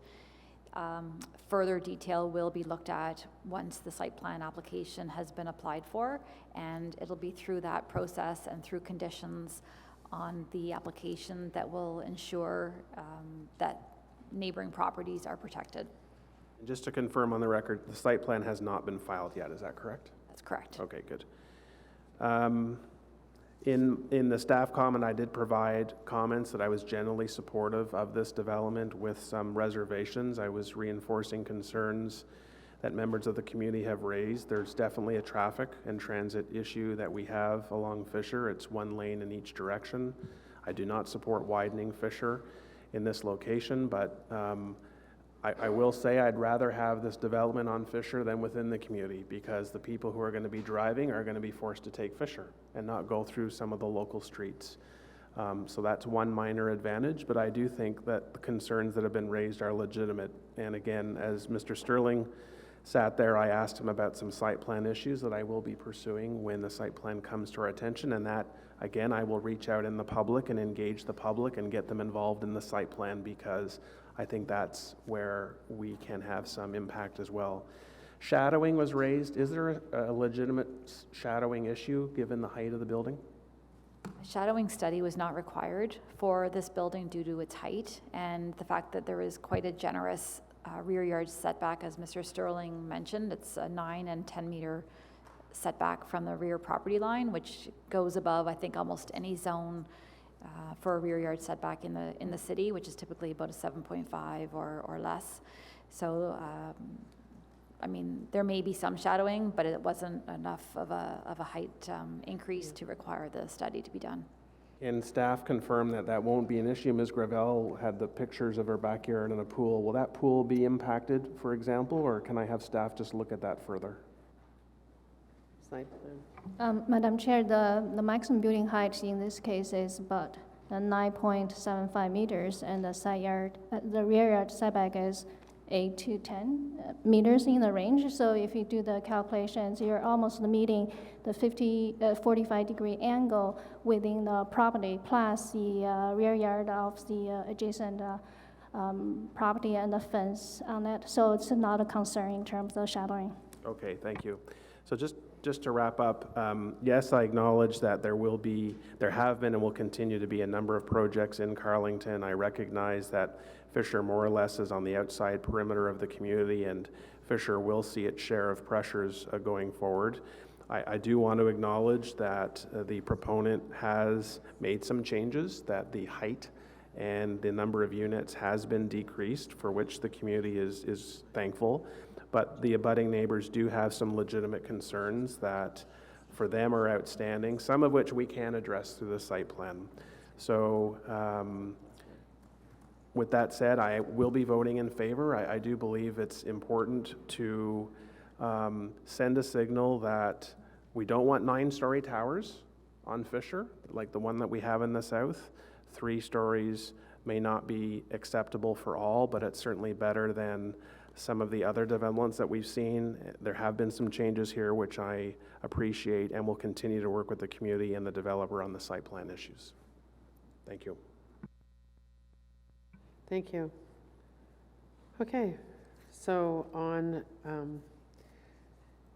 the zoning bylaw amendment, 966, 968, and 974 Fisher Avenue. Carrie? Thank you. Thank you for coming out today, folks. And site plan is, when it comes in, you'll be meeting with the folks then too. Thank you. All right, next up is site plan approval, 25, speaking of site plans, for 2525 Carling Avenue. Okay, I think maybe we need to have a little bit of a break here so that I don't have to be counting people, and we'll just take 5 minutes, okay? Oh, now you're really going? So we're gonna, like at 11:35, we'll be back. We're just because I'm cognizant of quorum and not losing it, okay? Everybody, 5 minutes. And we're not gonna stop for a lunch break today.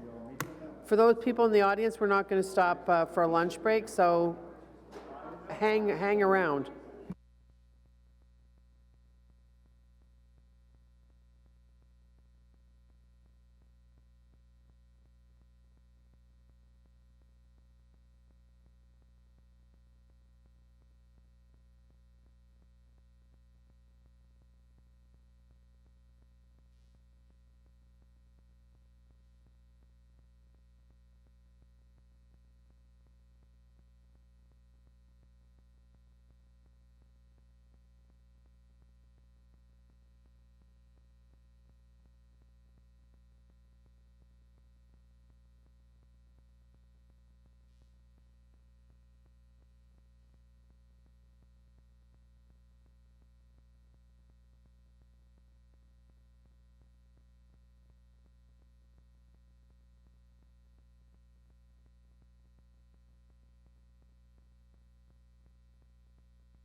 All right, ladies and gentlemen, we have enough people, but I'll just need you to take your seats so we can commence with the meeting.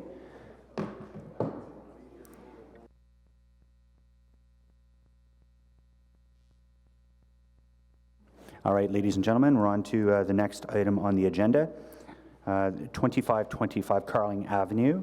We don't have a presentation, but we do have a list of delegations that have come out today. The first one is Jonathan Morris.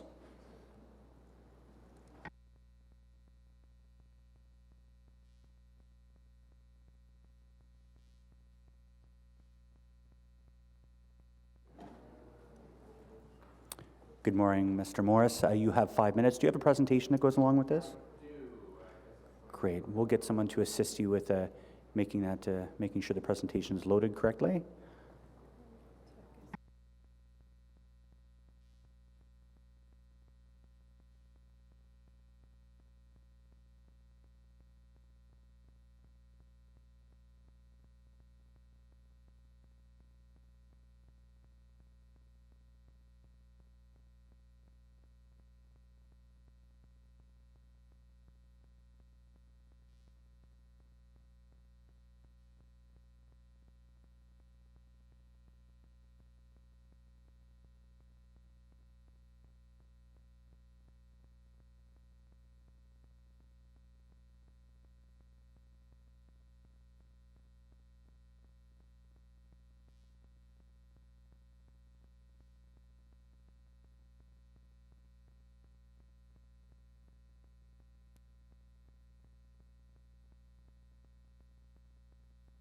All right, great. Thank you for that. Okay, Mr. Morris, you have 5 minutes. The floor is yours. Britannia Village, thank you. Britannia Village Community Association. So I want to start off here just with some context of the site, just to kind of give you a sense of the importance of this issue. So you can see there, I've got a little pointer and everything. The position on the site on 2 arterial main streets, Richmond and Carling, next to LRT slash the current name,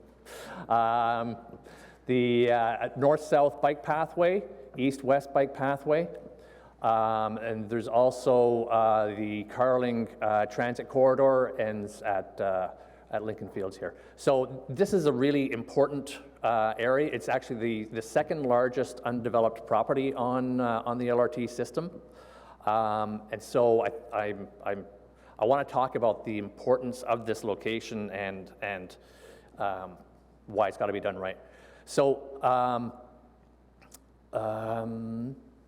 so fortunately, in all of this, the importance of this location, this planning committee has put in place a whole bunch of rules and regulations on how to develop on these kinds of properties. There's AM10 zoning on the property. There's Section 101 and Section 103 that define how much parking you can have close to transit. There's a secondary planning process that's just gotten underway last night. There's transit-oriented guidelines. There's urban design guidelines. There's all kinds of stuff in the official plan on how this kind of a property can be developed in a way that services the community and becomes the kind of visionary property that I think everyone wants to see there. The problem is, so here's the properties kind of in context again, right next to LRT there. The yellow shows the 600-meter radius from the station, and the developer is proposing to put a grocery store and a Rexall. And pretty much the rest of it, except that green, is parking lot. So that's a lot of parking lot next to a transit station. So there's a bunch of problems. So like I said, there's lots of good rules that this committee has put in place over the years, but they're being circumvented. So the current density on the lot is 4.5 spaces per 100 square meters. Bylaw allows 3.6. And the developer was granted 19 spaces per 100 square meters. To put that in context, that's roughly 40 parking spaces for an average 2,000 square foot house. That's a lot of parking spaces. And the COA granted this application based upon some faulty analysis, in our opinion, from planning. First off, they thought it was legal non-conforming current number of, based on the legal non-conforming was the current number of spaces, when in fact it should have been based upon the density, which is what the bylaw is written on. So they said there's 1,100 parking spaces there, so that's what's non-conforming, so we're going to let you keep having the 1,100 spaces. As opposed to your non-conforming status is 4.5 per 100 square meters, that's what you get to keep. So when you downsize the property, you downsize the parking with it. They also stated that the parking spaces were existing and that they're going to stay there. In fact, most of the property is being regraded. Virtually all those 1,100 parking spaces are being ripped up for various reasons and being restored. So they're not existing, they're being taken out and then being put back in. There's also conflicts. Why 800 extra spaces? The development doesn't need those 800 spaces. Why are they being put in there? There's indications on there that this is going to be for revenue generating, doesn't support that. Maybe they'll come back for zoning sometime in the future, but why should we allow them to build the parking when it's not allowed? I'll skip over that. So I'm going to skip over that. That's not as important either. So there's also conflicts in the South AM 10 zone. It requires 50% development on the street. The COA granted an exemption of 29% for phase 1. So you guys might be aware that you're allowed to have exemptions in the AM10 zoning. If you phase it, you got 50% in the first phase, doesn't matter in the middle phases, and then the final phase, you need 50%. So what they did was they granted 29% for phase 1 as an exemption, saying that that's phase 1, the Rexall that's on the front. And then they said this is our final phase. This, however, is just conceptual drawings. And this phasing actually changes. So why is this important? So,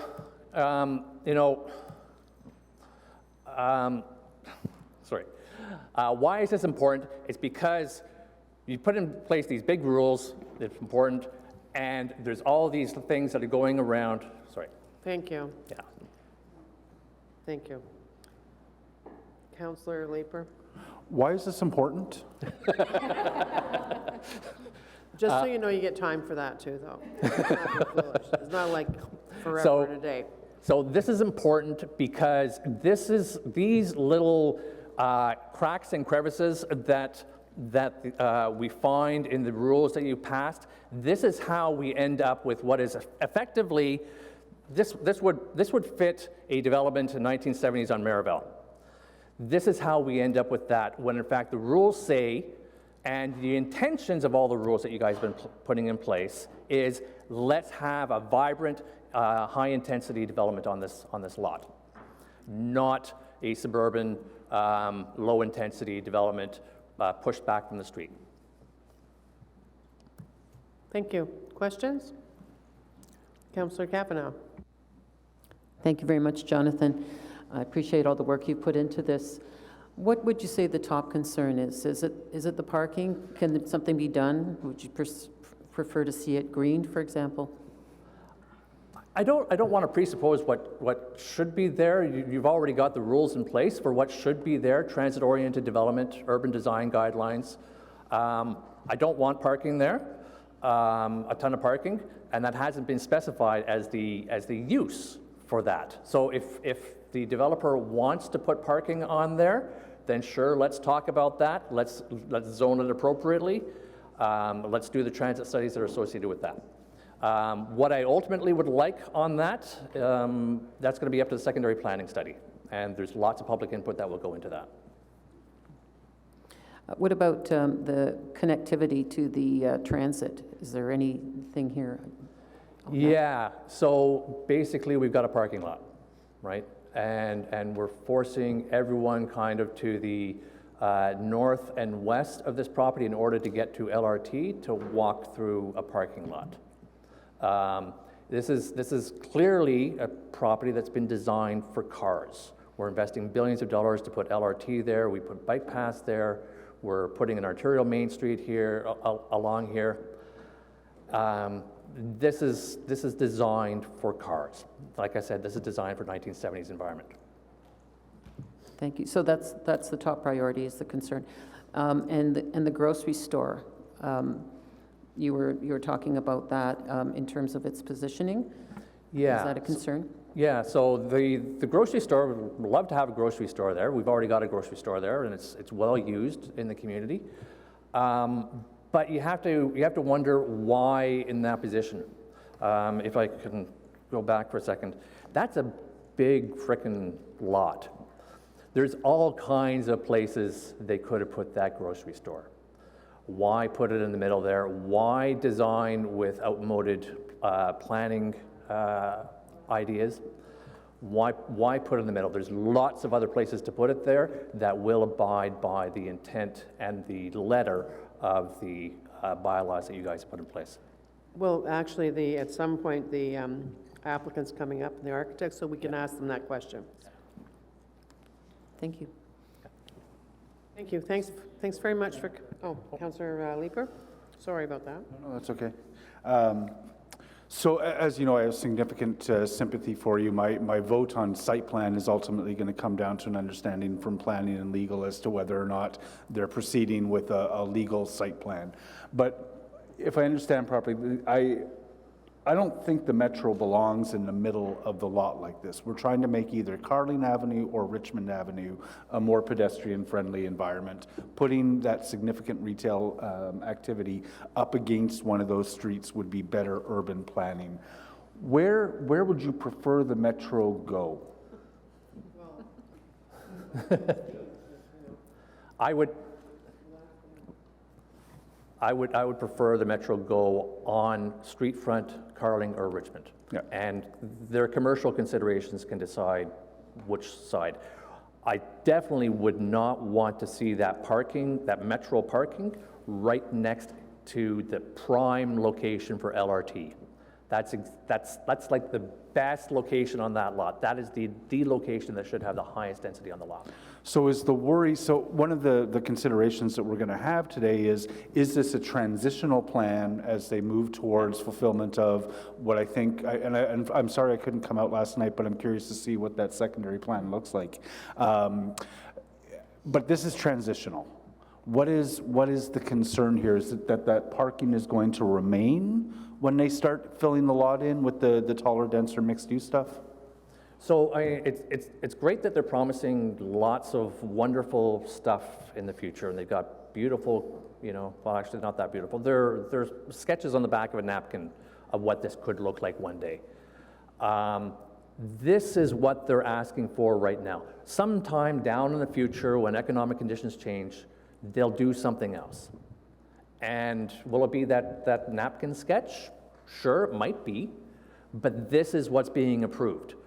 And what we do here will constrain the possibilities for what will happen next. So for example, if the most logical place to intensify next would possibly be on Richmond, it won't be next to LRT because that spot is taken up by Metro parking.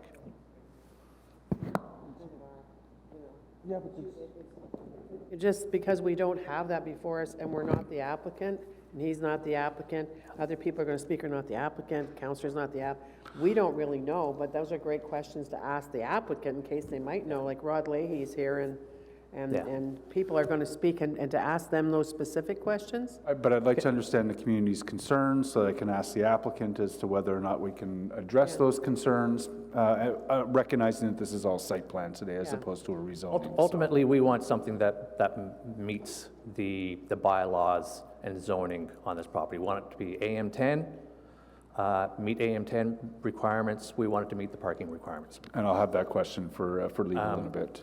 Can I just address your question about, not your question, but your comment about the legal implications? No. Okay. Are you a lawyer? No, I'm not. Then no. Okay. Thanks. Fair enough. Okay. But somebody will ask somebody who's legal the question. Yeah. All right? Thank you. Okay. Kathy Vandergrift. Kathy is the representing the Queensway Terrace North Community Association. Welcome. No, I don't.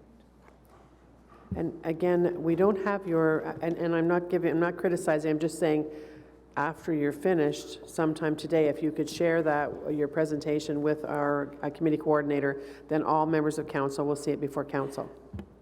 Thank you, Madam No, Chair, sorry, it's not members even of the going to committee. council. I sent in a written submission. You should have that. I sent it in early this week. No, we don't To have the it. coordinator of the, I sent a written This is the submission. coordinator. We haven't received it. But that's okay. Don't worry about it, because you're going to present now and we're going to But I get that. wasn't going to go through all of it. Anyway, I won't. Okay. Madam Chair and members of the committee, Queensway Terrace North is a neighborhood that sits right across Carling from this mall. We have over 1,370 dwelling units, 8,000 residents. This is a big deal for us. We agree with the concerns that were presented to you by the Britannia Village Association, but we would like to highlight 4 specific areas of improvement that we would like to see in this site plan now, not waiting for the second phase. The 4 specific areas of improvement that we would like to focus on are: 1, improving the safety and usability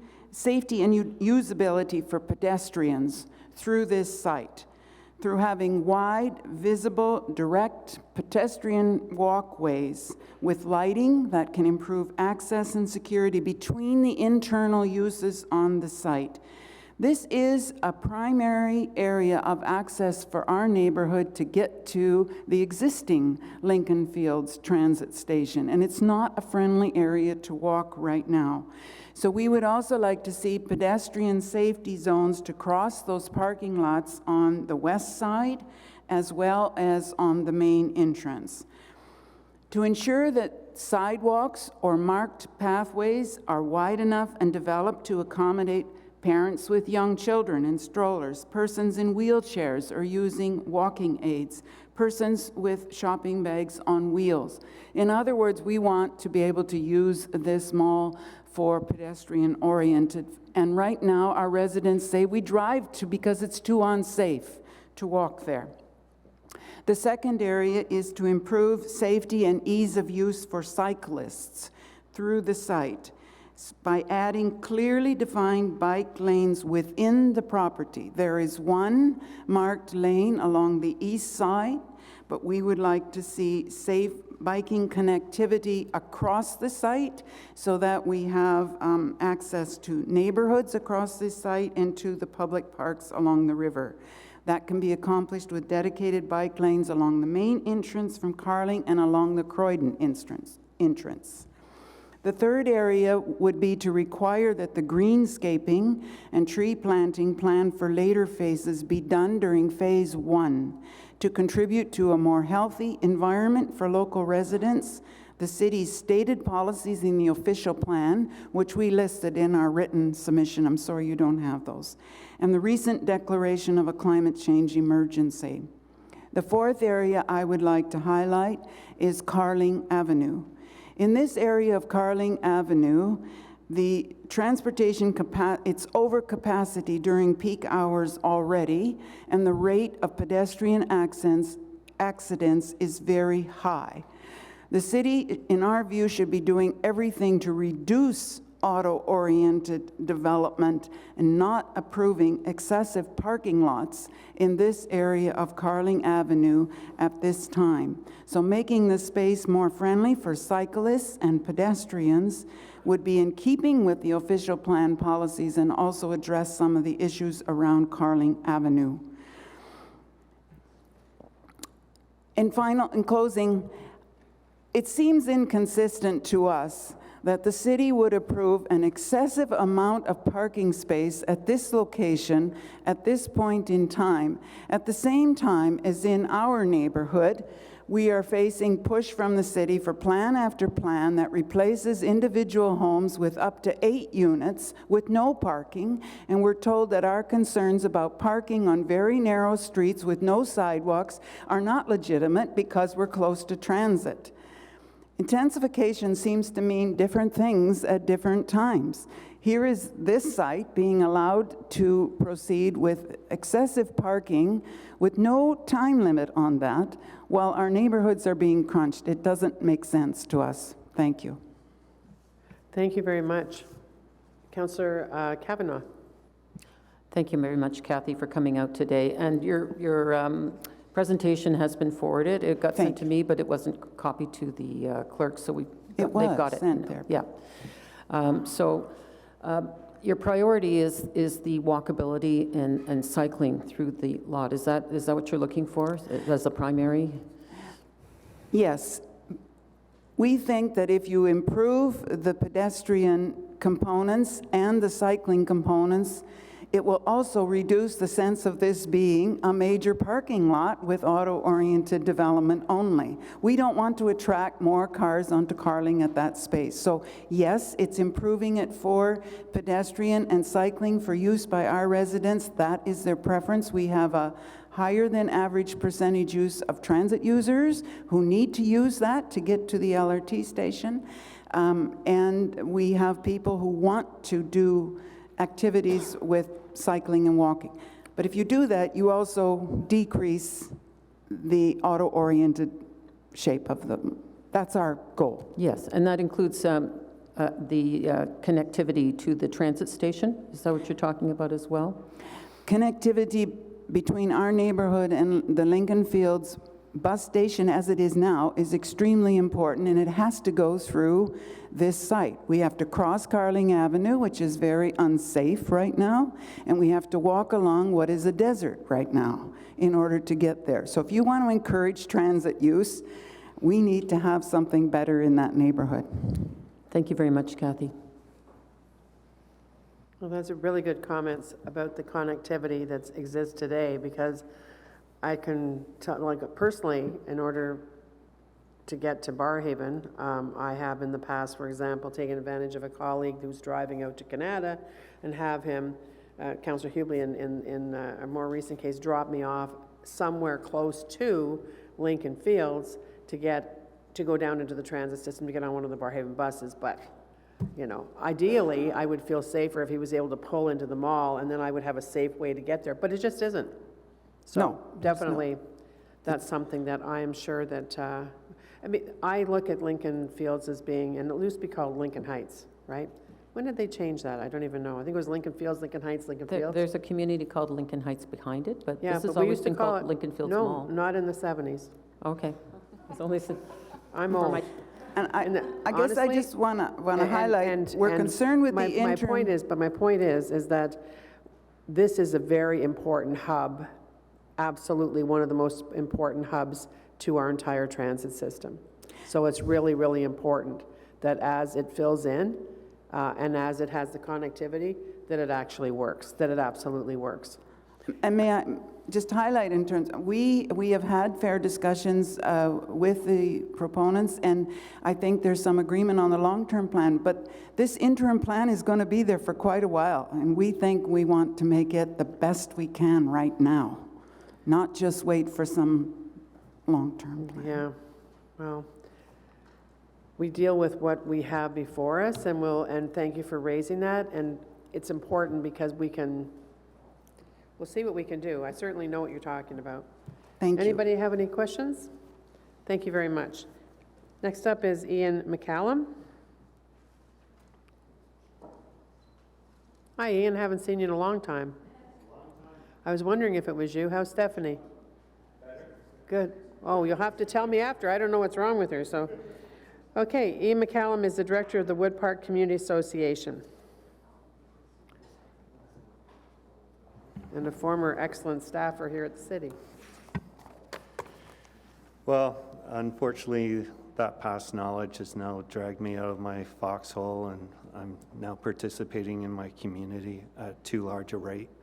And but that brings me to this agenda item. So our concern in Wood Park, as one of the adjoining neighborhoods, we're right across to the east of the Sir John A. Macdonald to this site. And our concern really revolves around two issues, one being that this is being considered a phased development.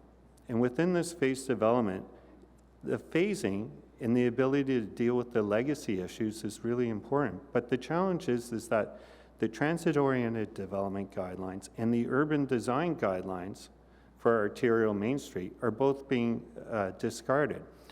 And while we want the development to progress, without the guardrails of timeframes and expectations around when future development will occur, the City Council has no way to implement this lovely picture that's part of Rod Lahi's development package. And we're not against the eight stories and all the other built-out amenities, but that's way off in the future. And so today we're looking at a phased development that has no constraints. The second concern really revolves around maximizing the benefits of light rail. This council in the city is investing billions of dollars on light rail. This property is adjoining a major hub in the light rail system.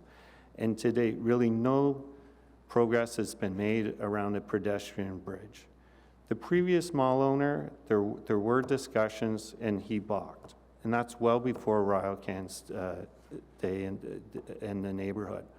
But if we're, as a city, going to receive the benefit of light rail, then we're going to have to pursue all opportunities to build out that connectivity.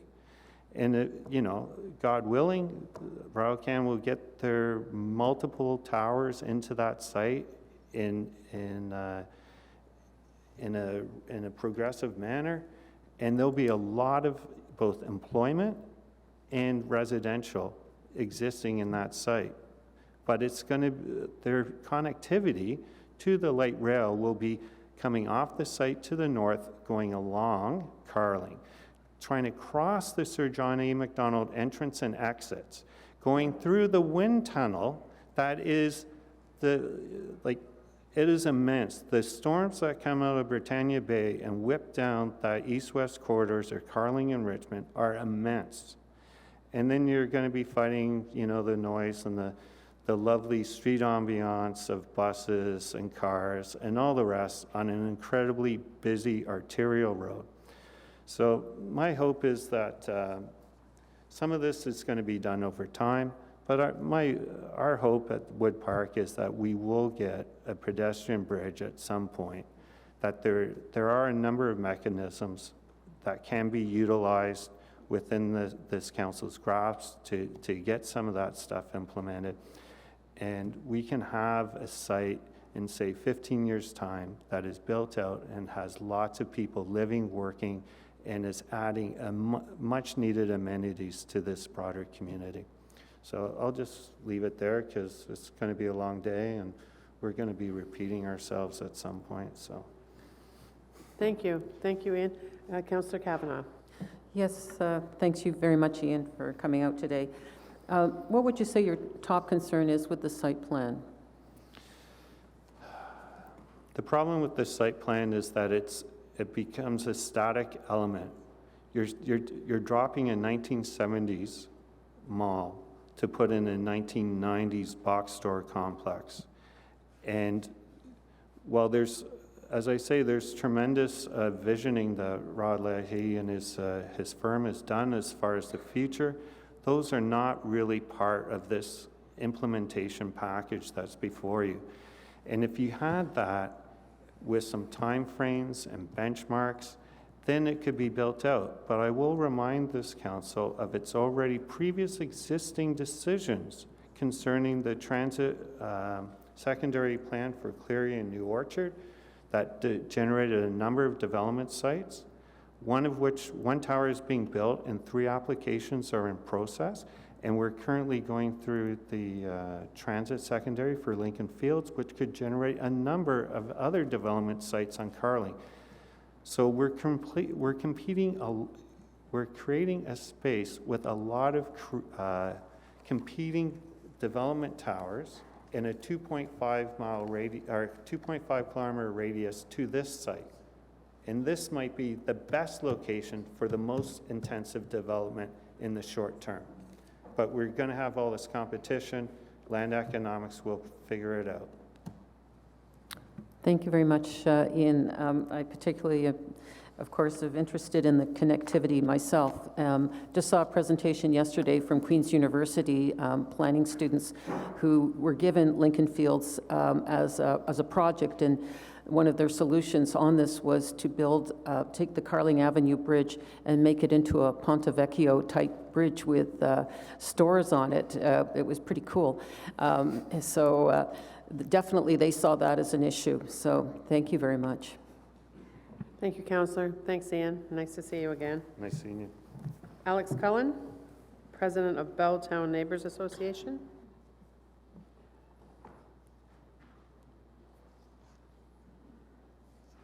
Oh, can we share those?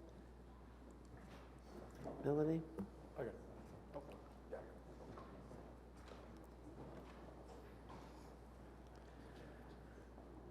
Just wait till we each get a copy, Alex. Are we to follow what you're handing out, Alex? Okay, so just hang on till we each get a copy. Thank you, Councillor Leeper. Thank you, Vanna. Thank you, Vanna. I hear there's an opening.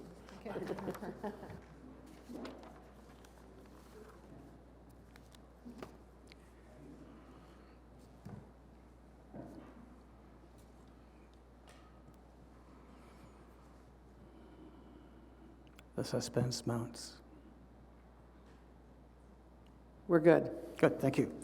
Thank you, Madam Chair. My name is Alex Cullen. I'm president of the Belltown Neighbors Association. We represent a neighborhood in Ottawa's West End and Bay Ward, bounded by Britannia Park on the east, and Andrew Hayden Park on the west, Carling Avenue on the south, Ottawa River in the north.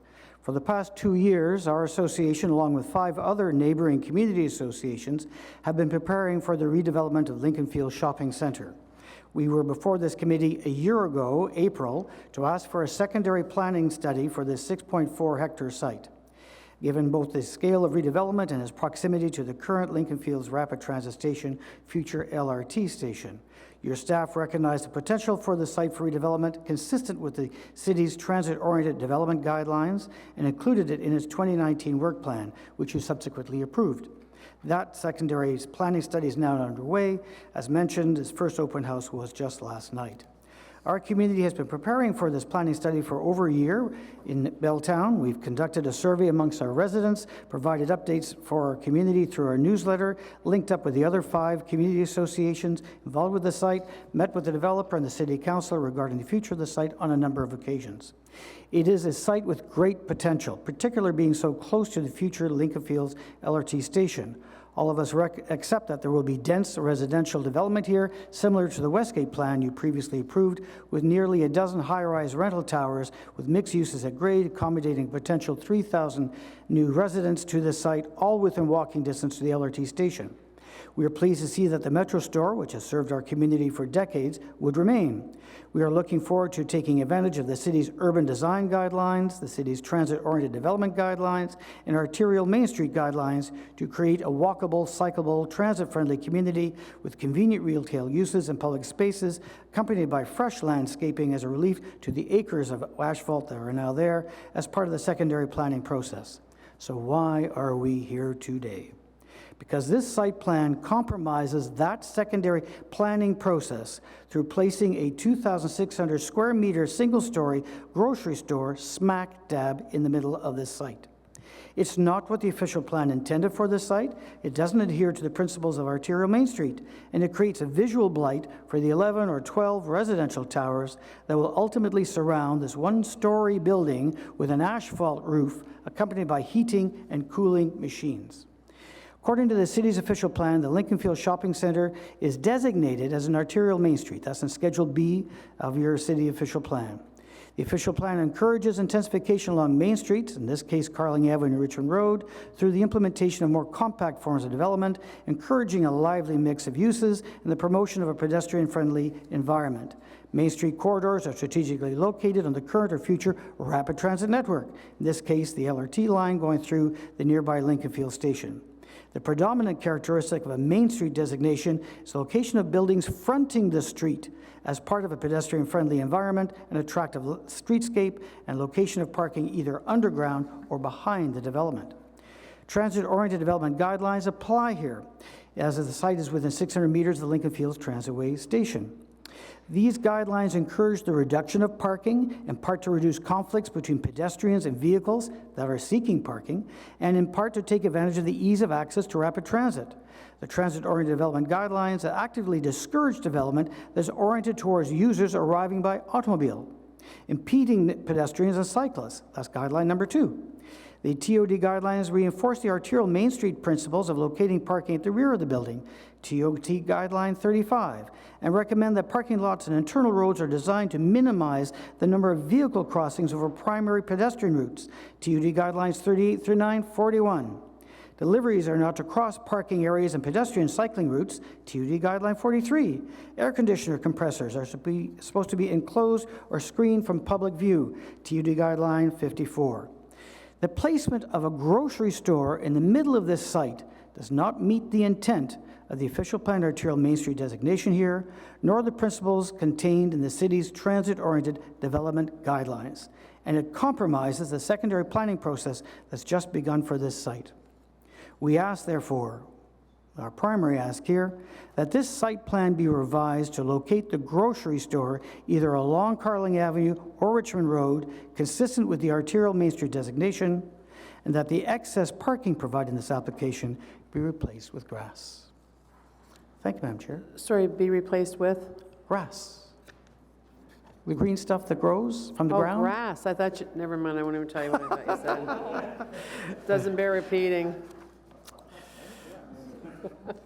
That is my presentation, Madam Chair. Does anyone have a question for the former councillor?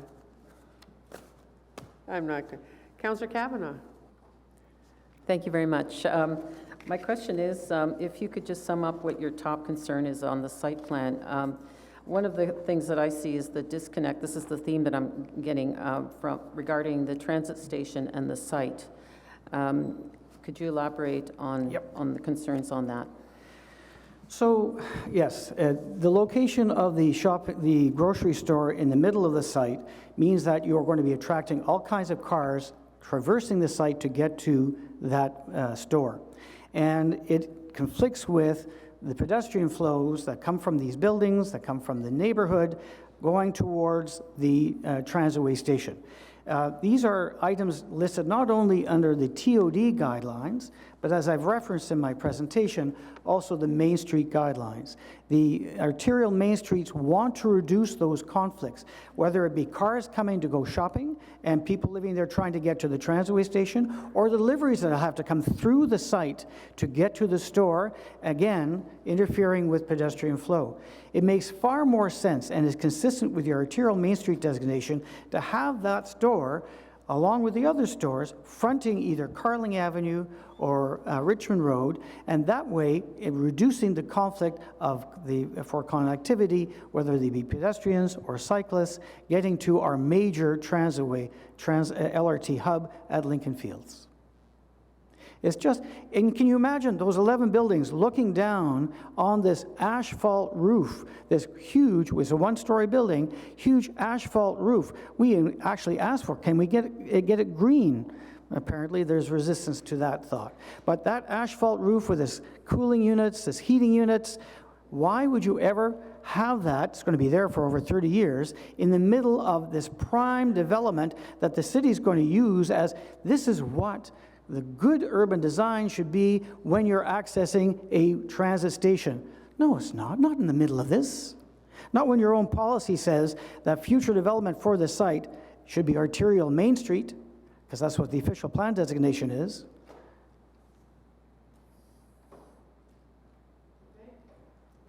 Thank you. Thanks very much. Okay, next up we have Matilda Hahn. Is it Hahn or Han? Hahn, thank you. You've been busy while you've been sitting there. We've been getting stuff from you.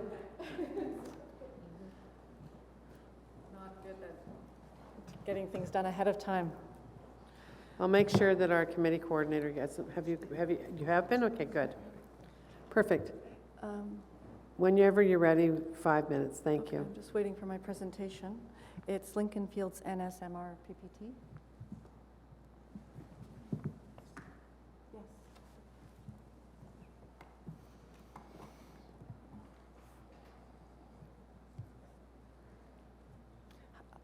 how do I toggle through, or do you toggle, or? Oh, thank you. Can I just press down? Yeah, well, the way it happens. Okay, thank you.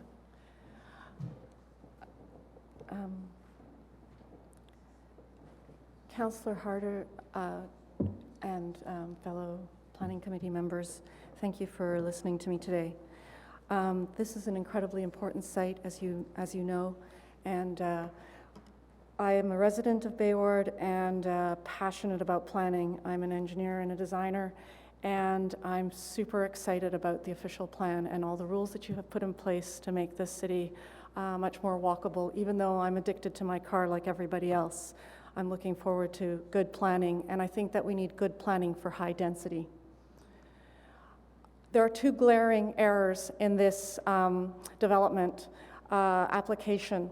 And the reason for these errors or potential misunderstandings is that the developer seems to want at all costs to preserve parking spaces. So it's essentially the tail wagging the dog. In order to get those 19.38 parking spaces, the developer has shown a phase 1 boundary area at Committee of Adjustments that is just 10% of phase 1 boundary area presented at Planning Committee. I will show how that was done. The second point is that the phase 1 area submitted to Planning Committee excludes the area outlined by the work limit lines of the civic work plans.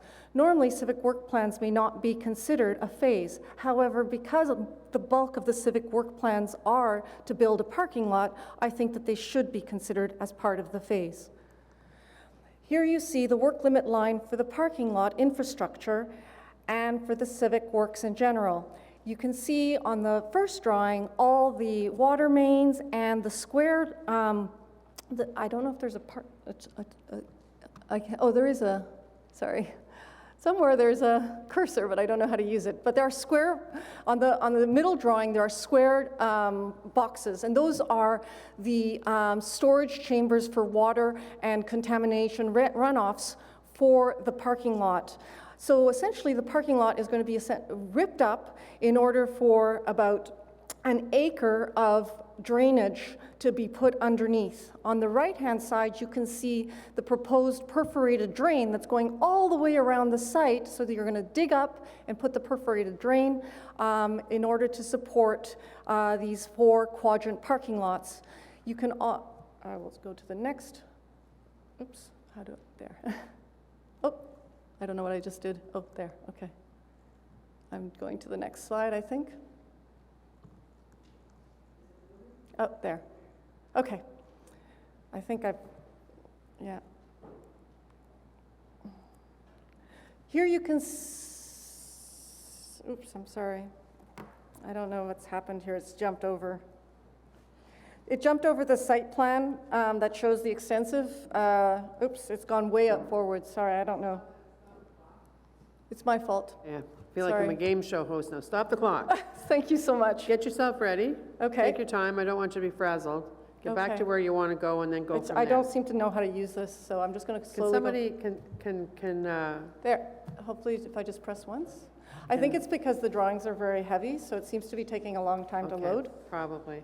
So I will, oh, there it is. So here you see the extensive, this is the work limit line definition that I'm trying to show. Essentially, it follows the perforated drain. It's missing from the plans that are submitted in the, to the Planning Committee in the grading plan, but it does show in the erosion plan. I'll just go to the next slide. Here you can see it much clearer, the work limit line based on the erosion plan. So the erosion plan, the grading plan, the site service plan are all there to support the parking infrastructure. Yes, there are some water mains that are being put in. There definitely are some lights, some sewage pipes that are putting in to support future development, but the bulk of the investment, the bulk of the drawings are all about the parking lot. Here you can see what happened at Committee of Adjustments. This is one glaring error. At Committee of Adjustments, they were granted a parking based on the fact that they removed 139 spaces, and they only generated 27 spaces. But actually, if you look at the drawings submitted to Planning Committee, it's more likely that they're removing 950 spaces, and they're creating 827 new spaces on top of all this parking infrastructure. I would submit that the applicant should go back to minor variance and request and show a full submission of the drawings and show a corrected parking lot calculations.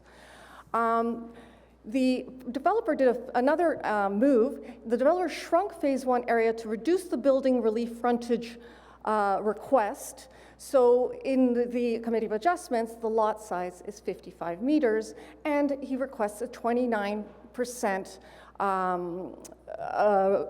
building frontage as opposed to the 50% requirement by the law. By calling phase 1 just around the Rexall becomes a decoy so that it allows the developer to meet the minor variance of 29% and then do whatever it wants in the interim phase at the back of the lot. And it doesn't require the Metro to come to the street front. I would submit again that they need to go back to Committee of Adjustments because the phase 1 that they're presenting at Planning Committee is definitely much larger and therefore would require them to put the Metro at the front of the lot. Are you, is that it? It isn't, but I'm trying to respect your space. And, yeah, we did, and we actually did play around a lot with the timer. I could really, you know what, you raised a lot of good points that we definitely will be following up with the applicant on. One last point? Yes, one last point. If you look at this sketch, it shows the crazy road system that's being built. All the red is heavy-duty asphalt, and that is all to support the 4-quadrant parking lot design. It has nothing to do with properly designed phased planning, where you have connectivity between high-density buildings. There's 0 parking requirement here, maximum of 3.5. By the bylaws. Please help us respect the bylaws. The bylaws are great. We don't need to wait for secondary planning. We've got the bylaws in place today to do the proper development. Thank you. Councillor Kavanagh? Thank you very much, Matilda, for a very heavily researched presentation. And as was said by the chair, we'll address your questions to staff and to the developers in terms of some of the technical stuff that you've raised. My question to you is in regards to connectivity. One of the issues that we hear over and over again is in terms of the fact that this is supposed to be transit-oriented development and how it relates to the new LRT station. Has this been addressed? No, it hasn't been addressed because this development is about doing a very, very fancy 4-quadrant parking lot, which will have all the parking or whatever this mystery 800 spaces are going to be used for. Presumably they're going to be a captured audience for the grocery store. We actually have no idea what's going on. We just know that a lot of money is being spent on parking, and it's being called an interim phase. And it's not clear that there's any connectivity. I think it's clear that parking lots are not connectivities, walking connectivities, because presumably they're going to have something on them that requires us to walk around. So I don't think this plan addresses that at all. Thank you, and we'll put your questions to those who can answer them. Thank you. Thank you. Councillor Leeper? Thanks, Chair. So I just want to run through a couple of things from your presentation to ensure that I've understood them, because there's obviously a lot of information there. Yes. We're at site plan now, and being at site plan presupposes that the proposal meets the zoning. The zoning is apparently, it's meeting the zoning because the Committee of Adjustment has provided them with the variances that they need to move ahead. Your assertion is that, in fact, it doesn't meet the variances that were provided because the geography that the Committee of Adjustment was considering was more narrow than what we're considering today. Am I so far on right? Absolutely correct on 2 points, on both the parking It's narrow and on the building. Okay, so, and again, I'm going to go slow because it's very technical and I'm not a planner. So with respect to the amount of parking that's being provided, they have received a variance to allow them to provide a certain amount that would otherwise not be in conformity with the zoning. So they've been provided a variance to allow for how many parking spots? 19.38 parking spots per 100 meters squared. And that variance was granted on the basis of what application? That application there, that's the actual application that they submitted, that parking plan, which shows that only 27 new spaces were being created and 139 spaces were being removed. So a parking lot of 1,150 parking spots that were specifically there for the mall were now, with the mall removed, they were allowing for 1,038 spaces, and they were claiming that they were reducing the amount of parking and that they were only creating 27 new spaces. But it's clear that by all the submissions of the Civic Works, that more like 950 spaces are being removed, and fancy drainage. I mean, it's incredible what this is the best parking lot design ever, and then they're going to create 827 new spaces that are not assigned to gross floor area. Okay, so, but now, and forgive me because it's technical, and I just want to make sure I'm proceeding properly here, because if I don't believe that this site plan is in conformity with the zoning bylaw, then I can vote against the site plan. How are the phase 1 works linked, in your view, to the Committee of Adjustment variances that were granted and then the ultimate site plan? So if you see in the next sketch, this is the sketch that was shown to Planning Committee, and the blue dots show that that's phase 1. And so Planning Committee,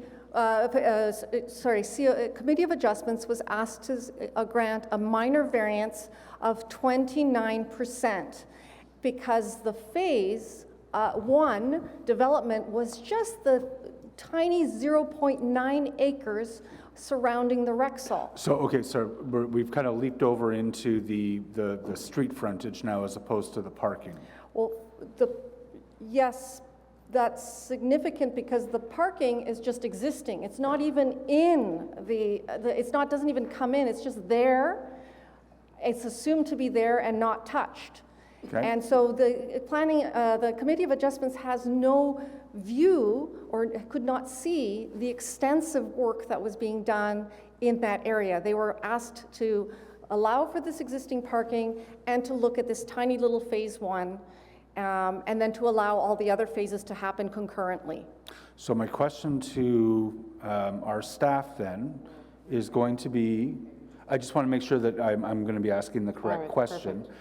So my question to staff is going to be, given your points about the more expansive works that were done, how can we consider that the Committee of Adjustment variances that were granted, how can we know that this site plan is in conformity with the zoning when the variances were granted on a significantly smaller geography? We are considering the overall geography as demonstrated by the works that have been proposed. Correct. We should submit the plans that Planning Committee has to Committee of Adjustments and let them rule on these plans, which are vastly different than the plans that Committee of Adjustments saw. Okay. And then my vote is going to depend on the answer to that. Perfect. Thank you. Thank you very much. Thank you. Okay, now we're going to go to the, so you heard the question, be prepared for that, but now, I don't see Miguel anymore. Oh, there you are, you moved, you're just trying to trick me now. Okay, so we have people who have registered on behalf of the applicant which way do you want to come up? Because you're each asking for 5 minutes. So Rod Leahy, Miguel Tremblay, and Stuart Craig. How do you want to manage it? I'm leaving it to you, Miguel, to decide. We'd like to all go up together. Okay. Along with Bria. Stuart will speak first, then Rod, then I will have some wrap-up comments. All right. And I have a PowerPoint as well. Okay. Go ahead when you're ready.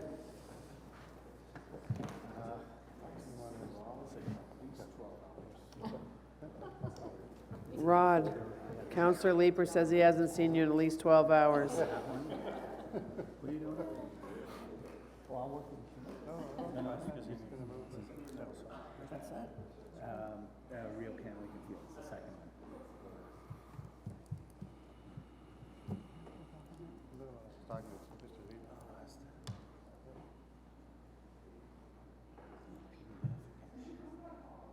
We do the PDF because if you guys don't have the same font, you want to do this far? The point, you'll lose all the font. So that's why we use this job.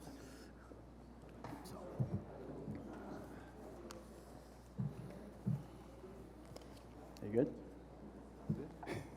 Is this on? I guess this is on, yeah. Hello. Hi, Madam Chair. Go ahead, whomever's going first. I'll go first. My name is Stuart Craig. I'm the VP of Development for RioCan, and thank you for allowing us to bring this application forward.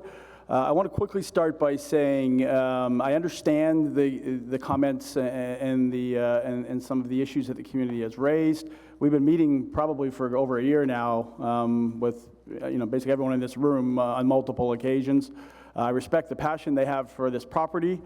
I think what's difficult and what needs to be clarified is that a lot of the conversations that have occurred in the past, and I think even the sentiments that were expressed here today, speak to this as though it were a greenfield piece of dirt that's ready for development, and it is not. This is a shopping center. It's a dying shopping center very quickly.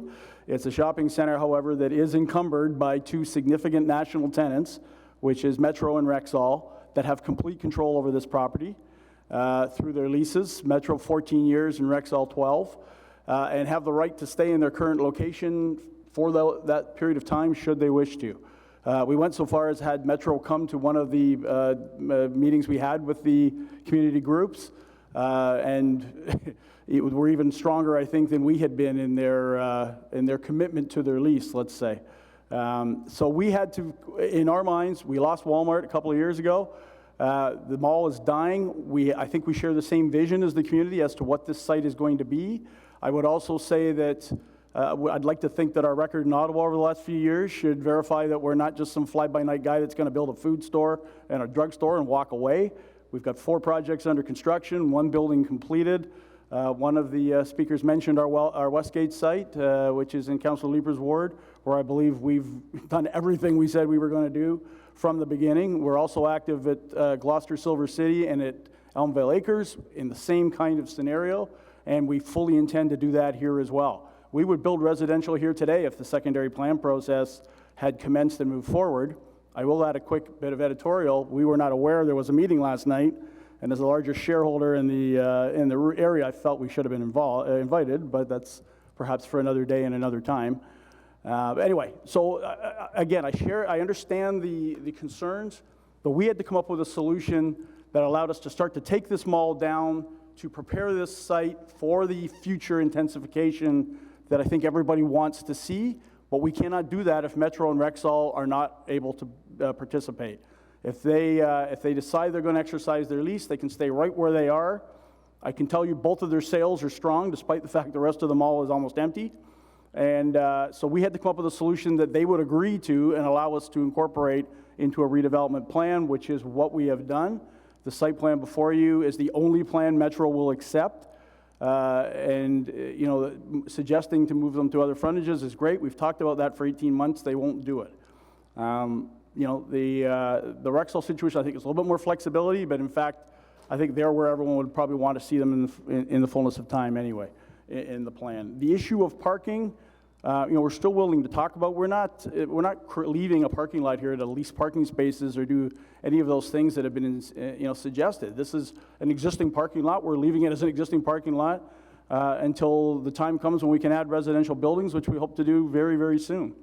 If there's some kind of mitigating measure as was suggested, grass some of this area, fine, but we do have to remember Metro and Rexall will remain operational while this transitional phase occurs, so they need parking. Pizza's not going anywhere in the short term. They need parking. Wendy's, despite the fire, is legally obliged to rebuild, and they're going to. They need parking. So there are areas on this site that are going to continue to operate and must have parking. But we are open to, maybe reducing a little bit more what's left in the leftover. But in our minds, we don't want to get into heavy capital improvements to parking areas that we hope to tear down and build a mixed-use community on as soon as possible. And I think I got 54 seconds, but I'm done.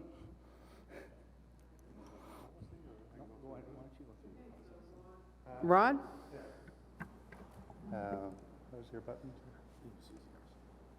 So I think I'll go right to sort of the visioning where we've ended up. Quickly, I should say, we spent over a year with RioCan, I think it was close to 2 years, looking for alternate locations for the Metro and giving them options on where they could go. And in the end, the only one that they would work with was where they are right now, which is, from RioCan's point of view is the most difficult, because we're now faced with a situation where I have to tear down 2/3 of the mall, basically rewire, replumb the whole building, keep them going, and keep fire access and everything else. So it's a huge expense to actually put them here. But it was done because we think this is, one, RioCan does not want to go dark. So through this whole process, there won't be a day of shopping lost, which is very important to the Metro moving forward. So given that and the layout, we thought the location of the Metro actually works very well from a central location. I think any of these sort of planned communities would love to have we'll call it an anchor tenant, like a grocery store in the heart of their community, which are all very walkable. We're looking at upwards of 2,000 units, maybe even more, 2,400 units, all within a quick walk to the grocery store and a relatively quick walk to LRT. The idea is to create essentially a main street running through the site with parking on the site, basically on the streets, to allow for sort of curbside pickup in the traditional. All of those areas shown have ground floor retail at the base of all of those taller buildings. These are just sort of quickly imagined. But the idea is to create some landscape open space on the site with parks, create mixed-use buildings with ground floor retail. The end result is we'll end up with about 150,000 square feet of retail and some 2,000 plus units, all within simple access and walking to the LRT. We even have a future plan that actually showed what could happen when the Metro actually redefines itself and mainly goes into a base of a building. We actually, at that point, remove almost all of the surface parking, goes away, and we end up with two sort of main streets, creating a cruciform through the middle of the site. So it's an exciting project, and I think given the constraints that RioCan has, I think this could really be a model community when it's finished.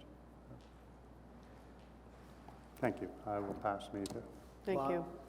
So I'll start immediately, but given that the concept plan is already up, I'll make a few additional comments related to that. On the other sites, which included Westgate Shopping Centre and MVale, we were fortunate that the city agreed to allow RioCan to do the master planning exercise and work with staff and make those kind of decisions and advance a plan much quicker through the process. In this case here, staff felt it was more appropriate for them to do it, and that process has lagged considerably. I think that if we were given the reins, we could have advanced this vision sooner, and maybe given Ian and others the comfort that this is actually tied to the plan as opposed to waiting for it to catch up to our interim measures. But with respect to the variances, we did go to Committee of Adjustment to seek relief, recognizing that there was existing parking and that some of the buildings fell short of some of the expectations of the AM10. At the same time, I do have to pause and advise the committee that we did not take a process to mislead the Committee of Adjustment, as was implied, and rather we worked with staff to find reasonable boundaries as to what we considered our phase 1, our phase 2, and the distribution of parking. And all of the materials that were submitted to the Committee of Adjustment were very transparent in that they included the fulsome plans for the site. The committee fully appreciated the limits of construction and all those subtleties. This is the approach, for instance, for the Rexall building. There was relief sought. We worked with staff to agree on a reasonable phase, which was the area in the blue is the area that is going to be used for all intents and purposes by the Rexall. Yes, some of the construction works will expand beyond because they want to add some landscaping and add some hydro plants and that, but this was what was reasonably agreed to. And by the way, the frontage is more than 29%. It's just that there's two portions of the building in red that we recess some entrances for active entrances onto Carling Avenue that don't fully meet the bylaw, but the bulk of the building does. So these are all little subtleties, but I think the point is that RioCan is functioning with existing conditions. By the way, this is the only part along Carling that truly is zoned AM10. The location where the food store is actually just zoned AM. The subtlety is that the AM10 and the AM have some differences in some of their urban design objectives that, for instance, the AM10 frontages don't apply necessarily to the AM portions of the site, which relates to the food store. So the message is in large part, and without a doubt, that the plan in front of you fully complies with the zoning and fully complies with the approaches on the variances.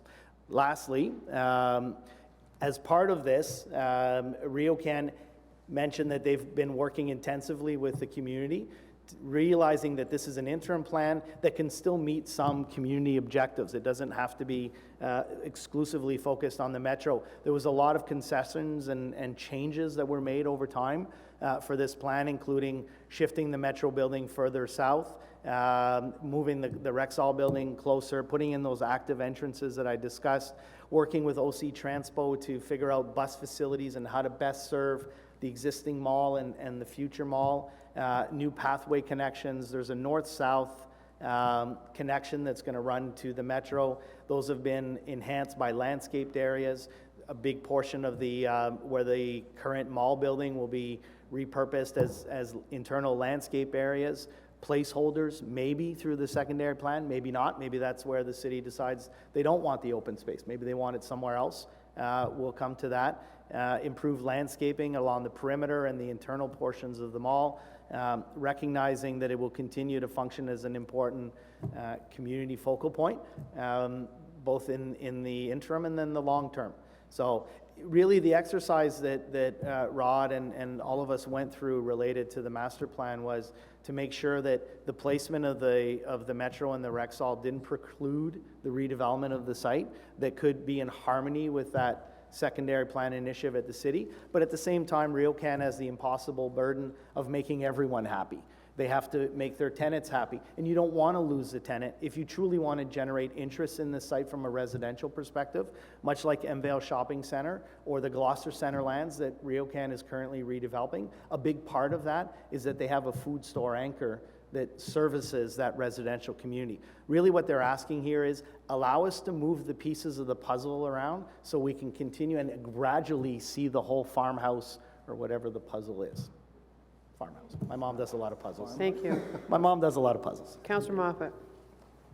So, sorry if I missed it. I know you mentioned the Metro wanted there. Did they give some strong rationale why they wanted it right there? Through the chair, yes. So we literally took them, using the jigsaw puzzle analogy that Miguel used, we literally tried them all over the site. We tried them down in the bottom corner.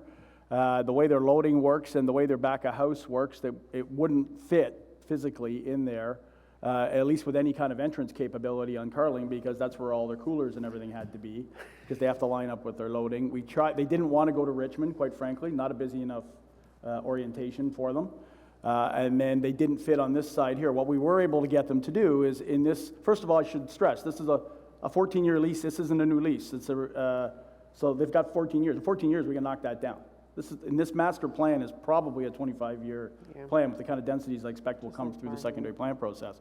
But they did agree to carve out that area that's shaded immediately to the right of the Rexall in the area immediately adjacent to the LRT station as a first phase that we could develop tomorrow if we had the permissions through the city to put a mixed-use building, which is actually shown in our master plan here with a podium and a tower on top. And I guess it may not sound like a concession to people in the community, but to them that was a concession because it takes away a significant part of their vista for exposure to the front. But after moving them around a number of places, this is the only place that their size building with their requirements would go. And they always had the lever, we'll stay where we are. Where our sales are good, we'll stay where we are. And that was in the always future then, so you background. talk about 14 years left in their lease. In the future, would you look at, obviously you want a grocery store anchor on this site. Absolutely. And the area needs it. We talk about this in all other parts of the city in terms of food deserts. Yeah. But would you look in the future at creating a podium grocery store tower type model? 100%. And it might not take 14 years because as we get closer to their lease being up, they'll come to the table and start to be willing to have conversations. Good point. So, but it's got to be for a while, and that's what we need to do to get this thing moving. And that's the renaissance we're seeing in other large malls and in the older malls. Who's next? Councillor Tierney. Sorry, Vice Chair Tierney. Great. Thank you very much for the presentation today, and I certainly will ask staff, why one of the largest stakeholders isn't involved in this process. I think it's very critical. I've also heard in some of the delegations have come forward about, how serious are you guys about building this rental stock? And we know, based on what's happening at Blair, that there's a major need for rental properties. It's insane right now. The amount of vacancies is so small, it's driving up all the rental costs. When we built that first tower right at Blair Station, how quickly did that building fill up? And how excited are you to get that second tower open? The building, we had allowed 18 months to be full. We've been leasing for 8 months, and we have 8 units left out of 224. So we're going to be full in about 9 months. We expected 18. We're also getting rents, which is probably more important to us than to you guys, but we're getting rents that are 25 cents a square foot higher than we had performed in the original business model. So demand is clearly there. And we see this site as perhaps even better than Gloucester because it's a little closer to the city center. No disrespect to Councillor Tierney's site or ward. I'm offended. But with the same connection, the LRT availability and the proximity to public transit. Certainly, and we've seen what's happening even around the site that you don't own, which is the abutting mall. They're going through a transformation as well. You guys are doing 5 towers. That's good news because the more on the market. Look, we just went through this battle with Airbnb because, of course, nobody can rent anywhere anymore. It's crazy. So I'm quite happy to see that happening, plus the rejuvenation of Gloucester Centre, which is not your properties, but they have a whole series of plans based on what you guys have done there. So all that to say, you're quite serious. If you could build tomorrow, you would start building these income-generating residential rental properties. Absolutely. Great. Thank you. Thank you. Councillor Kavanaugh, followed by Councillor Leeper. Well, thank you very much for coming out today. And I want to thank you for your willingness and acknowledge that you have met with the community a few times over the summer months and have responded. But right now, we're looking at something that obviously is a concern to the community. One of the top concerns that we've heard is about the parking. We are right next to a brand new LRT station, and so it doesn't seem to fit into transit-oriented development, and I'm certainly going to ask the staff, why is there not more regulations on that? Because I think that's probably the biggest concern we've had. How can you explain having so much excessive parking in terms of, and I'm not talking about what you're allowable for, a particular grocery store, this is over and above. I'll take it, I guess. I'll go first, Roger. So yeah, I mean, I think the answer again was my initial statement. This is not a greenfield. This is a shopping center with well over 1,000 parking spaces sitting there today. And we still have active tenants here, and we'll continue to have active tenants even through, should we be able to achieve an approval here, or even through the construction. Metro and Rexall are going to stay active in their units until new space is ready, so that entire parking on that end of the site needs to be retained for them. Wendy's will be rebuilding. That parking needs to be retained for them. Pizza operates in the back. At least a portion of that lot needs to be retained for them. You know, what the exact number ultimately needs to be, I don't know off the top of my head. Our approach was, these are existing parking spaces. In the fullness of time, they're going to disappear. You know, we need to accommodate existing tenants. Let's leave as much of the parking as we can.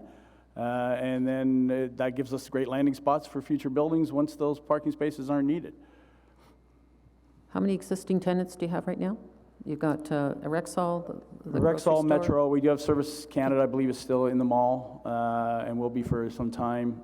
Wendy's will be rebuilding. In fact, I think they've either made their applications or about to for a building permit.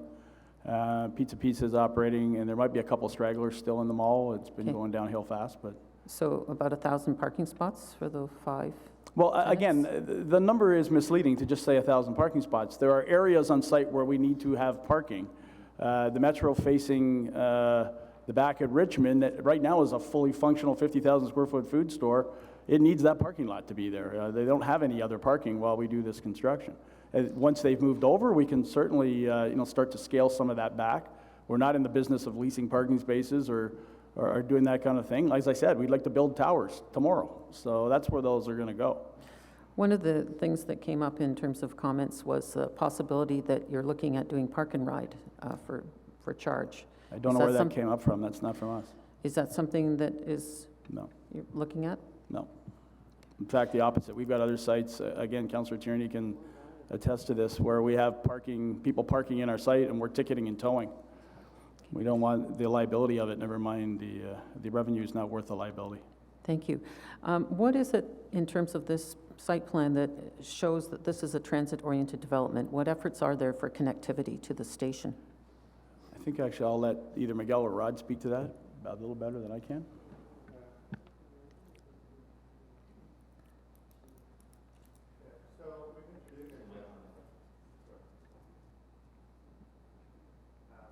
What we've done, first off, we thought one of the problems with the site is as people mentioned, the walk across the site is not a pleasant walk to get from Carling Avenue to the existing mall right now. It's a slope site. If everyone knows the site, it's sloped. Winter conditions is sort of dangerous, even just walking in a straight line. So we are going through a process of actually flattening the site. And so what was an artificially created two-story building, actually everything's going back down to its natural grade, which was a slight slope from Carling Avenue to Richmond, as opposed to now where it sort of goes up and then drops down around the sides. So one, we're doing that, and the other is we're adding now a walkway that goes all the way along with only 2 interruptions. I don't know if I missed, yeah. So only 2 interruptions here and here, basically, but this is now a sort of protected walkway, so the residents from this community can be able to walk across the site now in a relatively, what we call a safe zone, which didn't exist in the past. We've also introduced a multi-use pathway that will connect Richmond Road through to the bike paths along the parkway. And then, of course, improve the sidewalk conditions along here. It's a very sort of not very friendly atmosphere along here too, with retaining walls. And so we're again, this whole leveling process will just make the whole grading and allow for a more comfortable pedestrian experience, both along Carling Avenue as well as through the site. So. In terms of the connectivity to the station, are you working with the city or Stage 2 LRT group on this? Because what you're talking about is walkthroughs and walkarounds, but I'm not seeing the connection to the station. And I think people need to know that there's some conversations going on between yourselves and Stage 2 to make that happen. Have you had any of those conversations with the city or Stage 2? I think you're sensing our disappointment a little bit in that, again, we initially had engaged with the city to allow RioCan to lead the secondary plan process, and we've gone from there to not being invited to the secondary plan process. I think, though, The reason staff wanted a larger element of control is because there is an intent to drag in the NCC lands, which is something that the city is afforded if they're doing the secondary plan process. And the reality is that our lands are segregated from the transit station by the NCC land. So I think there's a lot of value in the city doing that. And of course, we're happy to have those discussions. I mean, you heard from RioCan that the intent is, and yes, the connection to the transit station is important for the food store and the interim measures, but it's ultimately important for the redevelopment of the site with more intensive residential uses. That's where it starts to take on value beyond the value for the existing community now. So absolutely, RioCan wants to be engaged, and we would have loved to have been. I want to apologize. I did not realize that you were not invited last night. It was basically run by the city, and we were helping them host it, but I was not aware you were not invited, and we did get questions last night regarding that. But would you be willing and interested in doing something like a pedestrian bridge with the city, or stage 2, or other connectivity to make it actual transit-oriented development? Yeah, I mean, we're happy to work with the city on a solution, whether it's a pedestrian bridge or not. I mean, pedestrian bridges are very expensive, and this is a huge span. I can tell you as a comparable, we have a site in Calgary where there is a pedestrian bridge that we are partnering with the city, and it's I would say half, if not less, the span here, and that's $12 million. So bridges are expensive. We would rather find another solution, and we'd certainly be a willing contributor, particularly as densities are achieved on the site, and we're able to actually generate the revenue to justify those kinds of expenditures. But short term, I would caution against a bridge being the solution, to be honest with you. But those are very expensive. No, I understand. I've seen the price tags on them, but you're willing to work in terms of making it connected, and that includes the NCC, of course, because we have to cross their lands. Yeah, and sorry, Councillor Kavanagh, quite frankly, I think we thought that would happen through the secondary plan process. So that's why we're a Okay, little so secondary disappointed. plan process is coming up again, and that'll be corrected so that you are invited. You're not the only ones that weren't invited, as we found out. Thank you. And I'll tell you who else wasn't, quietly. Before we go to Councillor Leeper, you're next. I just want to, you're not in the business of maintaining asphalt parking lots. See, this is what I think we have to wrap our heads around. This is a very big site. As I said, it's a very important site into this city. I know that I was, obviously, as the only person around the table that remembers it being called, and has proven to Councillor Kavanagh that it was called the Lincoln Heights Galleria in its time. I'm telling you, that was very, very important. I was excited when I saw it, as I was with Westgate, as I was with Elmville Acres. And today I, tortured myself by driving by Carlingwood, and to look at Carlingwood, and I'm thinking to myself, oh, that's a missed opportunity. I personally think that. But that's just me, because I think that even the Barhaven one that's maybe 18 years old, Chapman Mills Marketplace, the evolution that's happening there, and with that Barhaven piece that you approved last planning committee, showing that RioCan Drive and how it's going to be a broad avenue and that sort of thing. It's a game changer, and it's the way retail is going, so of course it's going to change. Councillor Kavanagh, you may want to consider, if they're interested, for the period of time until we get, part of the next part of the LRT open, to ask them to rent you some of that space for a park and ride for people on the. It'll just be a temporary thing. We right now for Nepean Woods, we rent space to Movati. Okay, I'm just saying you may want to. It would not be permanent.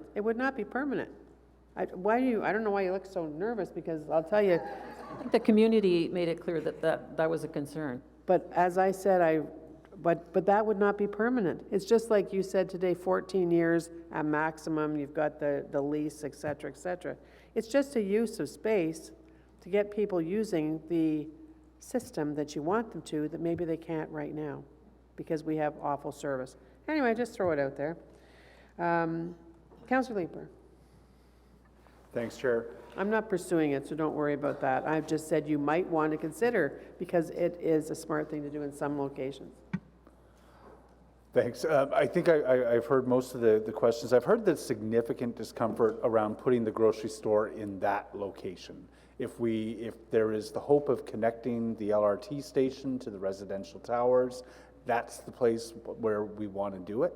But I do want to address the cynicism I've heard from some residents with respect to eventually putting a grocery store in the podium at that location, that there are going to be elevators that the Metro doesn't want to deal with, that they don't want to be in a podium, they want to be in a standalone store.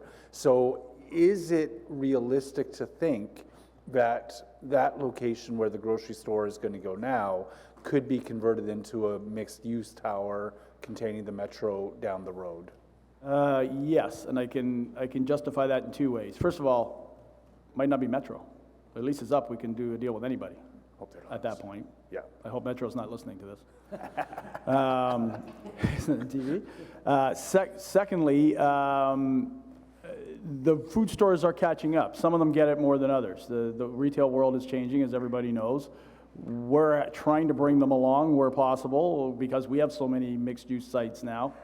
And some of them are a little further ahead than others. But I think, in 14 years, I'm hoping that, and maybe sooner, Metro will have gotten there. But those were real concerns for them right now.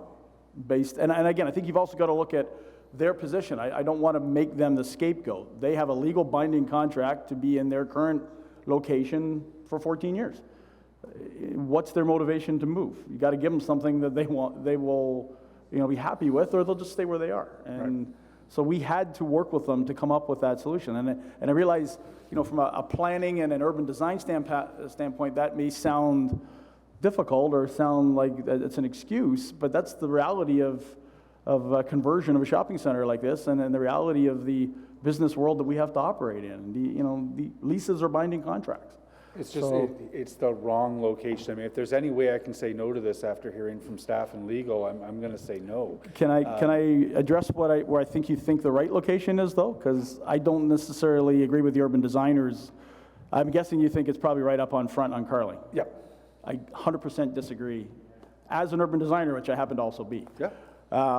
Small retail, yes, that's where small retail should be. There's two examples near here, one of which we unfortunately own, which is the Canadian Tire on Carling, which is now moving to Carling View for that very reason. People aren't coming through those front doors.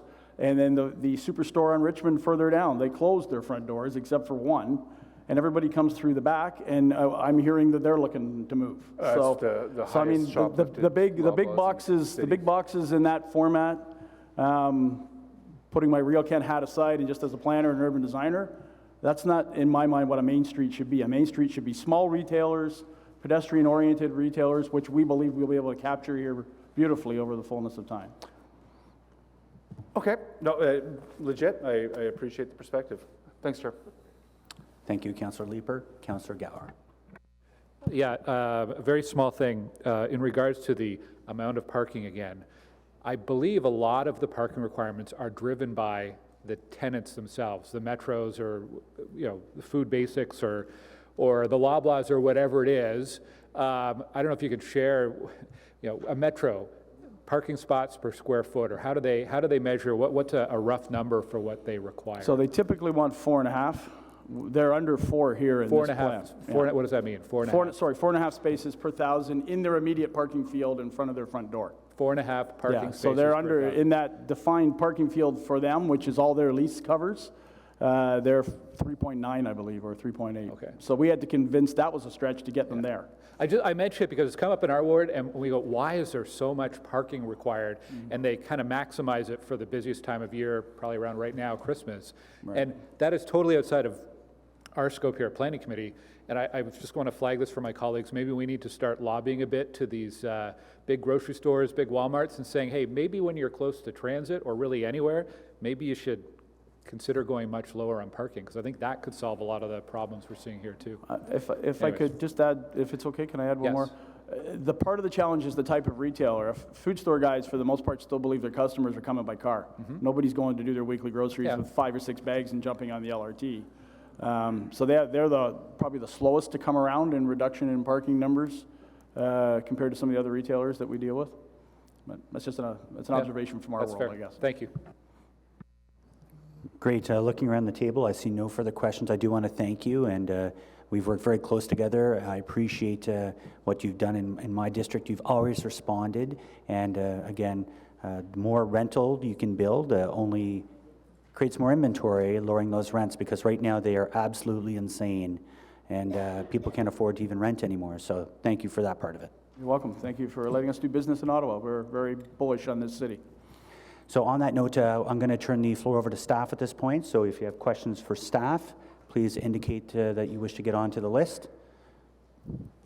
Okay, Councillor Kavanagh. Thank you very much. As you heard earlier from the points that were raised by Ms. Hahn, can you address what she said were errors in the site plan and application in terms of relating it to the Committee of Adjustment? So I think this is a question shared by other colleagues, so I would like to be as abundantly clear as I possibly can without being dismissive of the comment. Staff's opinion is that the site plan that's before you meets the zoning bylaw. It meets the zoning provisions that were permitted by the Committee of Adjustment, both on the parking and on the required frontage. If you, the specifics of the zoning that was granted, the variance that was granted with respect to parking, it allows for a parking rate of 19.23 spaces per 100 square meters, totaling 1,037 spots. It doesn't speak to whether they were, under 20-year asphalt or under 10-year asphalt. It speaks to 1,037 spots and 19.23 spaces per 100 square meters. With respect to the frontage requirements, the zoning bylaw, the AM10 provisions of the zoning bylaw recognize that we're going to see redevelopment in these AM10 areas. It allows for phasing. There's specific language within the bylaw that speaks to phasing, recognizing that along these arterial main streets where we're trying to bring more of that development to the front, it's not all going to happen at once, it's going to happen over a period of time. So city staff did work with the applicant, as the applicant indicated, to define a logical phase to look at with respect to the provisions for the Rexall that's at the front, and the city staff are absolutely supportive and are of the opinion that the zoning is met. Thank you. Isn't there anything in our tool chest as a city in terms of transit-oriented development? This is a site that's going beside a Stage 2 LRT. And I think that's probably the biggest concern of the community, is the fact that all this parking is like same old from the old days.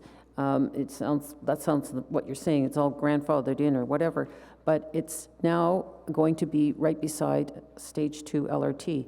In every other developing that comes, they're very happy to reduce their parking because it's cost. This just happens to have the parking already there, and so it's quite opposite. And here you have a community saying, please intensify this lot as much as you can. And I recognize this is just phase one. This is just a couple of blocks being moved, but I guess the overall concern that we need to answer for the communities, particularly those that are working on the stage, on the secondary plan, is what guarantees do we have in terms of making this transit-oriented development?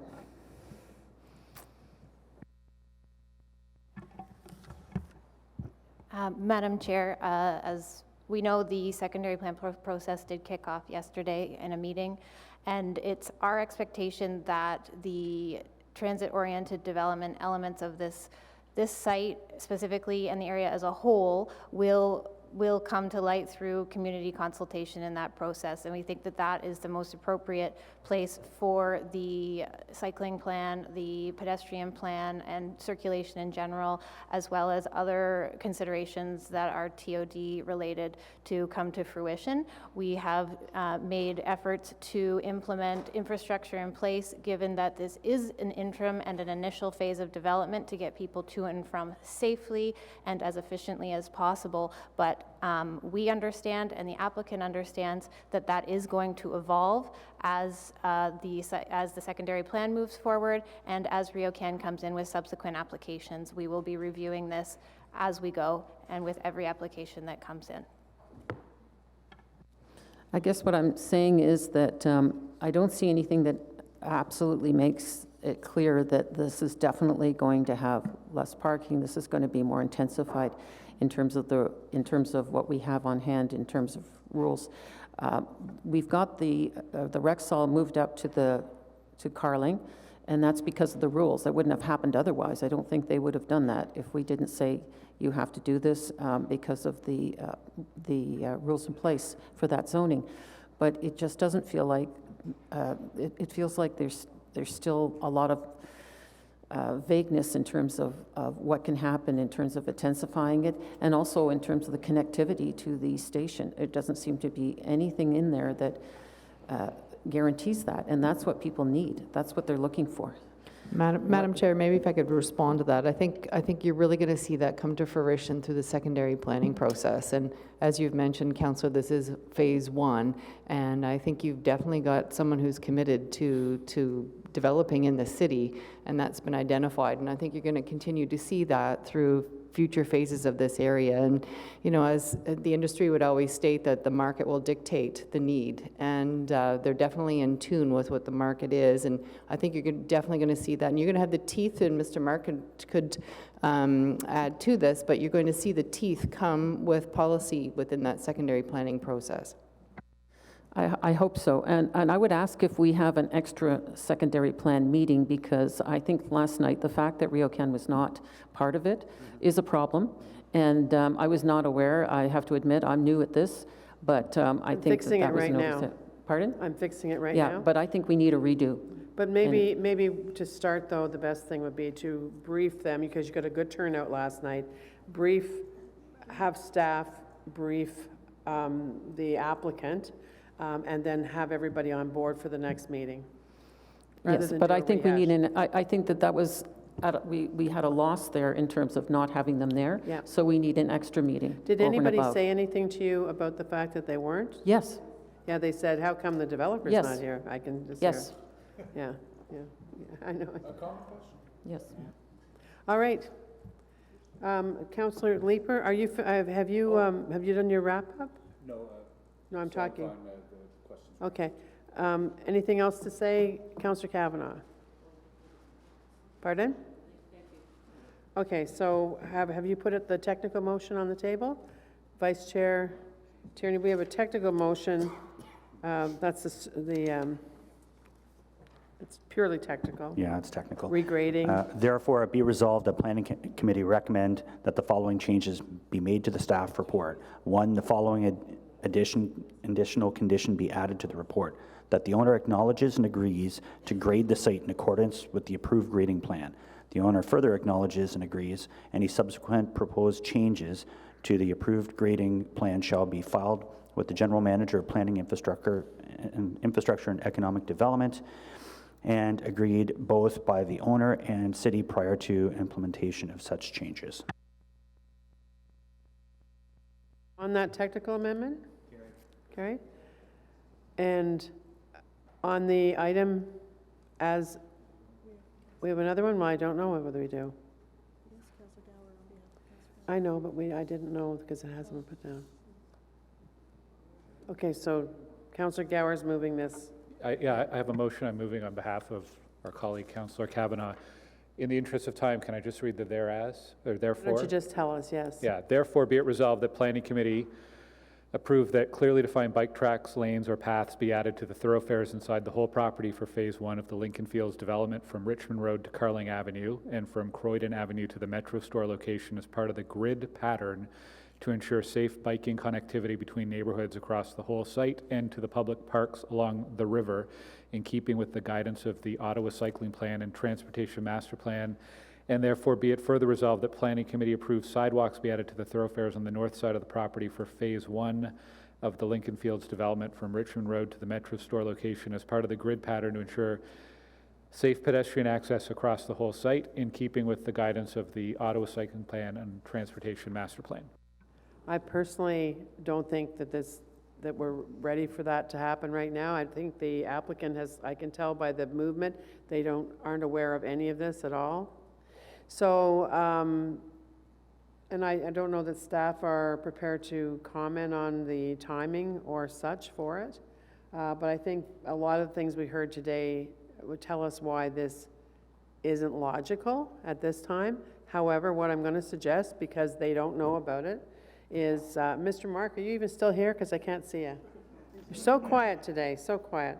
How about if we just table this and get some information, have a conversation with you, and before council, oh, it doesn't go to council, so we have to decide on it today. Okay, sorry about that. Did you want to come, pardon?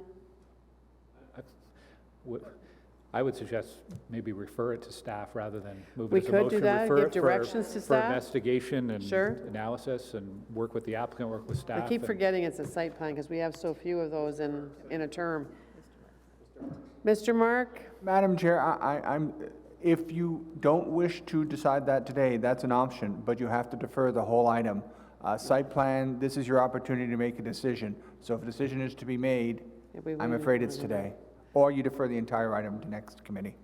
Can we just give direction to staff to come back with that? Not come back, but just to deal with it? Madam Chair, you can only impose a condition if you do it at the time of site plan approval.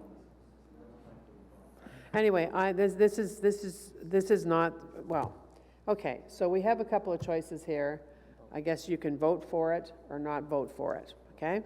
Because, Madam but Chair. I personally don't feel comfortable, because I don't think this is the place we're at with this development. Hang on, what's your point of order? May we hear back from the applicant? May we ask the applicant to come back up? No, no. Alex, no, you know what, we're not. So if you want to move the motion, you're going to leave the motion on the floor, then we're going to vote on the motion. At this point, I'll withdraw it if it looks like, because it doesn't look like it's going to pass, so I'll withdraw it at this point, and we'll bring it back as, we'll work with the planning. The secondary plan, which... Yes, yes. Who just said no to that? Okay, it doesn't really matter, okay, folks? I'm sorry, but you had your turn. This is just complicating it, and lots of people didn't have it before them. On the... Well, no, on the motion, but you're withdrawing, right? I've withdrawn it, yes. Good. So on the report, no, as amended? Carried. Thank you. So I'm going to expect that almost motion, okay, becomes part of the consideration as we move forward with the secondary plan, right? Is that good? Okay. Thank you. Oh, boy.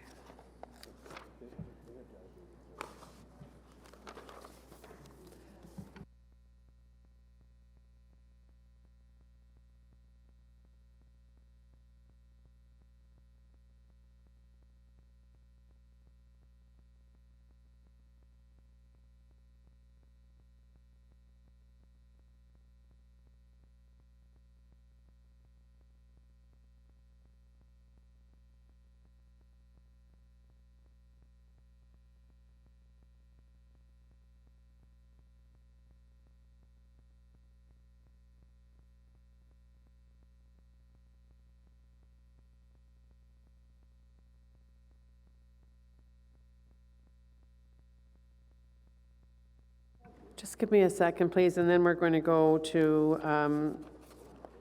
2175 Carling Avenue. So if, Stream, are you here still? If you'd like to come up here. We do have a couple of speakers opposed and some speaking for it. So just give me, I'm just going to correct something on the last item.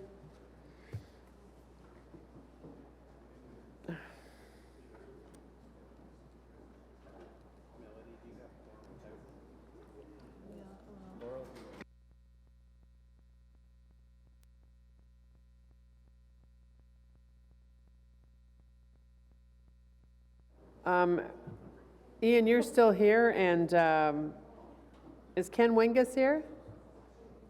No, I didn't see him come in. Huh?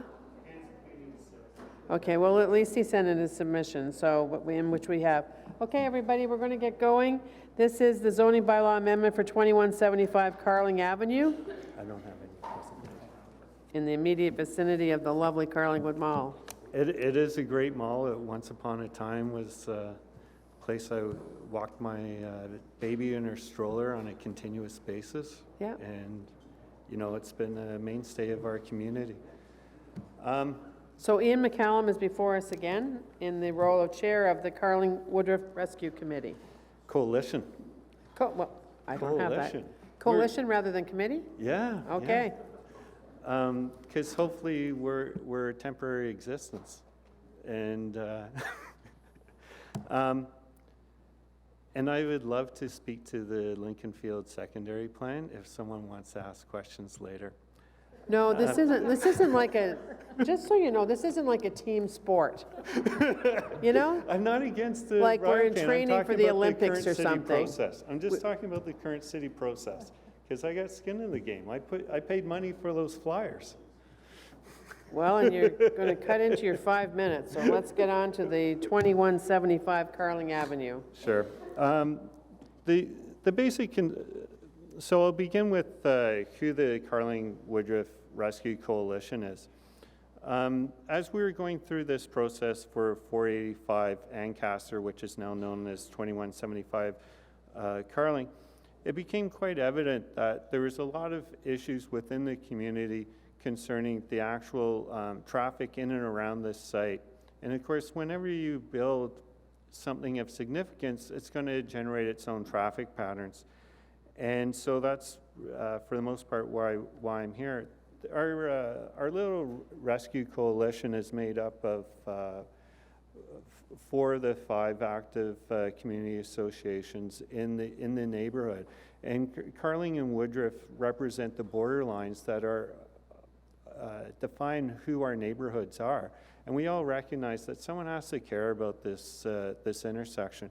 The great challenge is that over time, the growth in traffic is basically approaching 30,000 cars on Carling, 18,000 cars on Woodruff, and we're now hitting a new level of intensity of flow. Our corridor is supporting the people of South Nepean as they travel through our neighborhood over to Quebec. We have lots of people coming across through this choke point using the Queensway to the Parkway and so forth.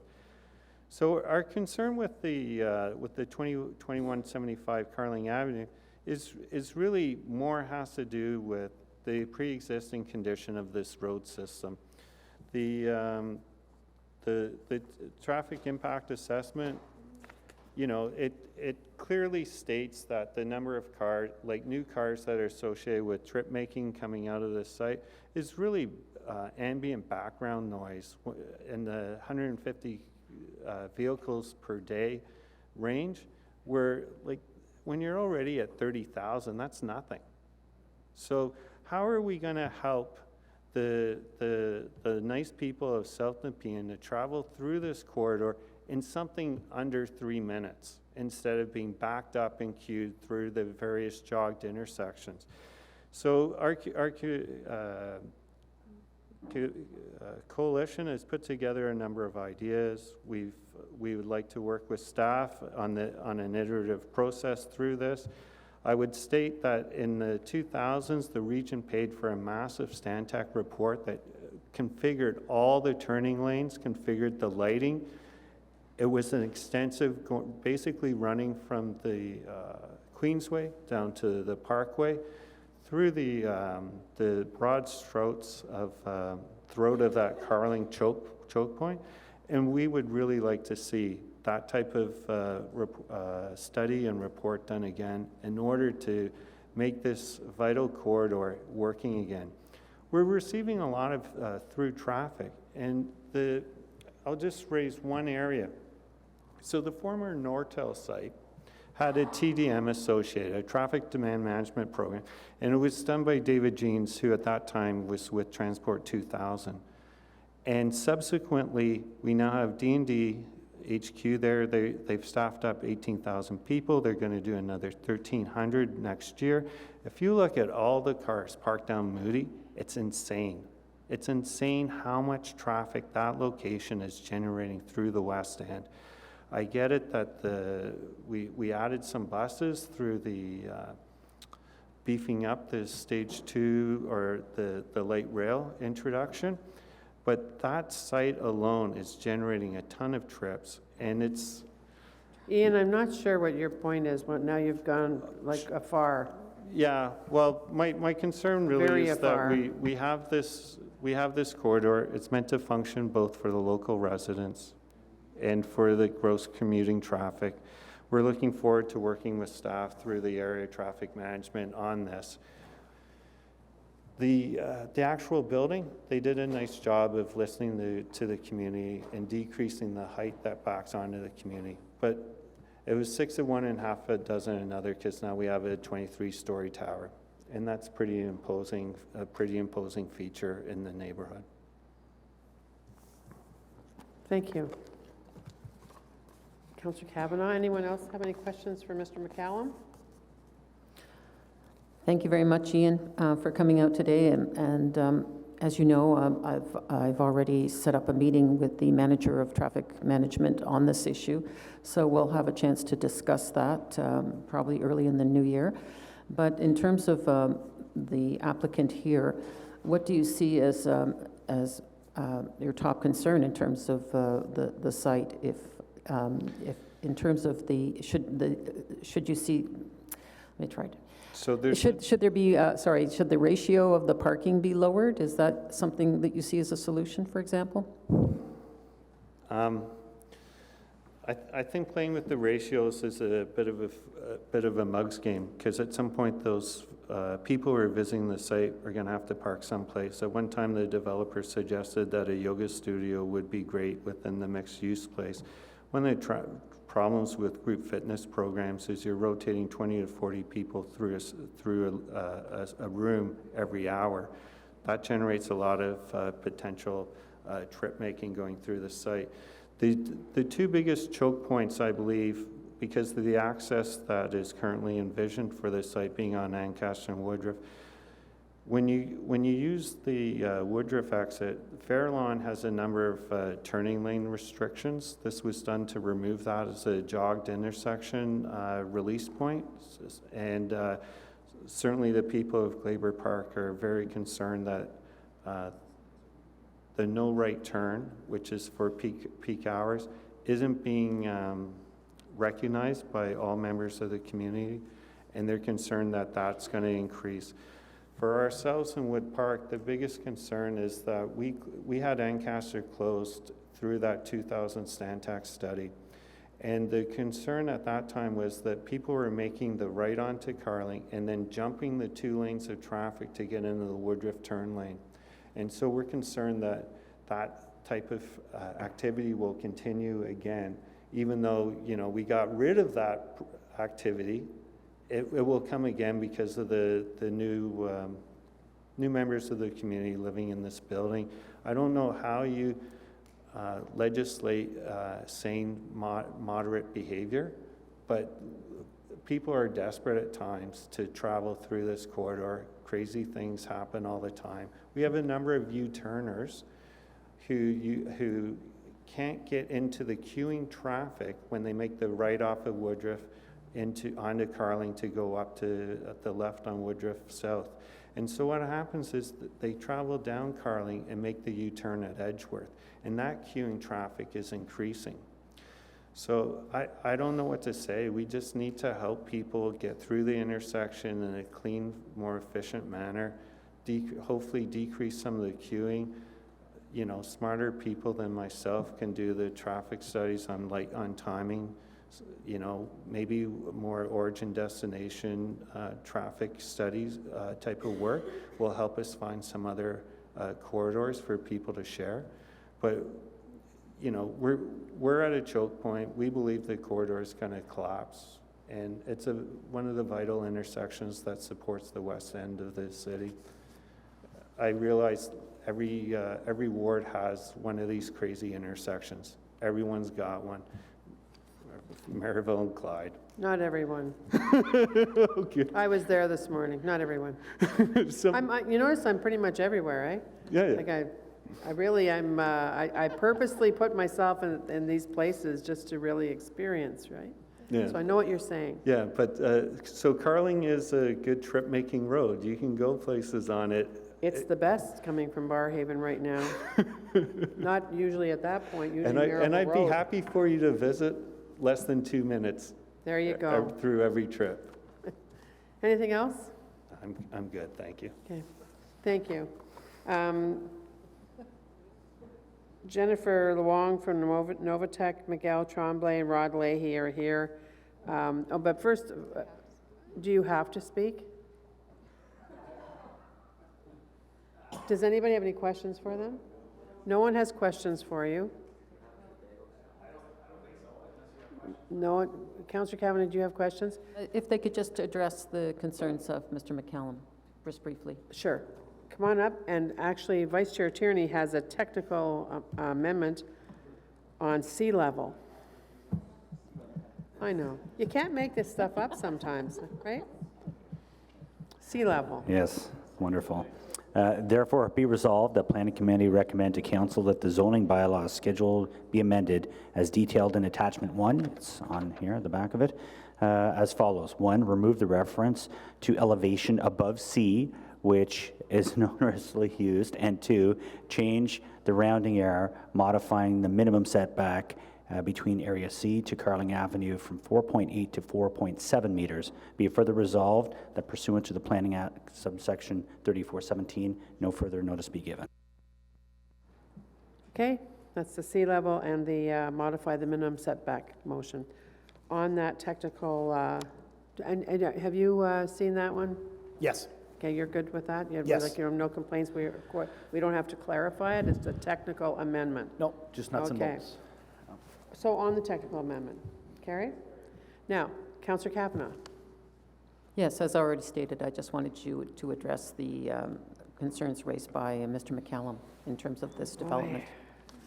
And just in very general terms, we've had a fair amount of community consultation. I think beyond a full-blown public meeting, there's been a lot of kitchen meetings with the community association, even started way back before the ward councillor, the new ward councillor. So we're very tuned in to the frictions related to traffic.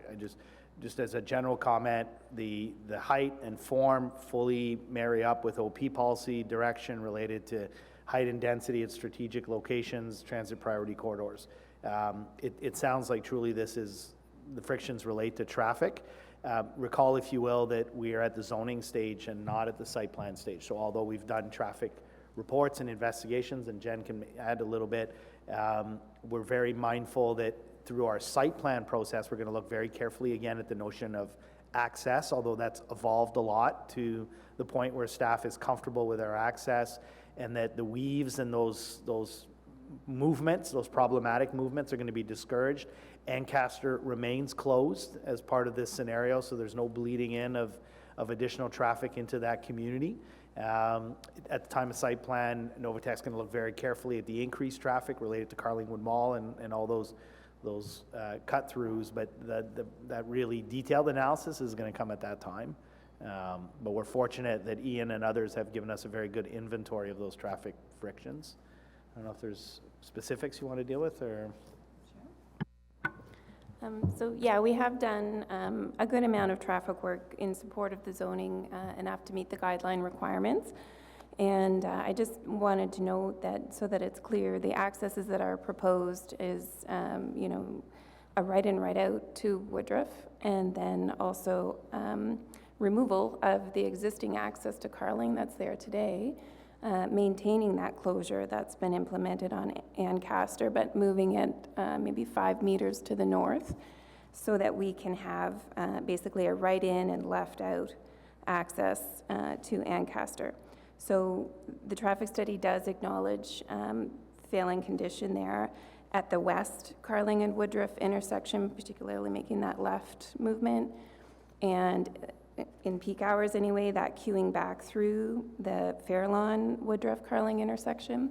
to the extent that it does affect the southbound right at that across that frontage of the site. The underground parking garage is intended to be all connected. I can choose during that time of day to instead come out on the Woodruff access and come around the block. I'm not forced to try and face that difficult weave maneuver. So that is accommodated that way.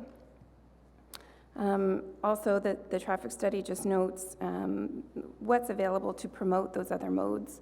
As you know, there's a lot of vehicle congestion, so we have to do what we can to support the other modes.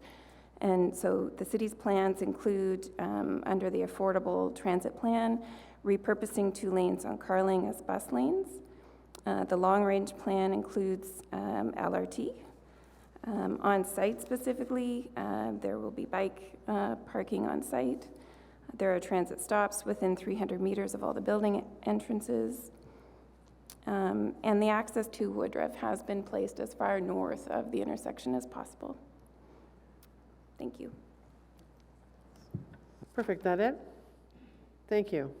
Thanks very much, no more questions. We already voted on the technical amendments, so on the report of 2175 Carling Avenue as amended. Carried, thank you. So I'm happy to say that this is the last meeting of this year, but before we get to that, we have notices of motion, none, but we do have an inquiry, and it's his fault. Councillor Gower. Okay, I'll be very, very quick. Remember earlier when we approved that diamond storage and we were hearing arguments about what a warehouse is it a commercial space, is industrial?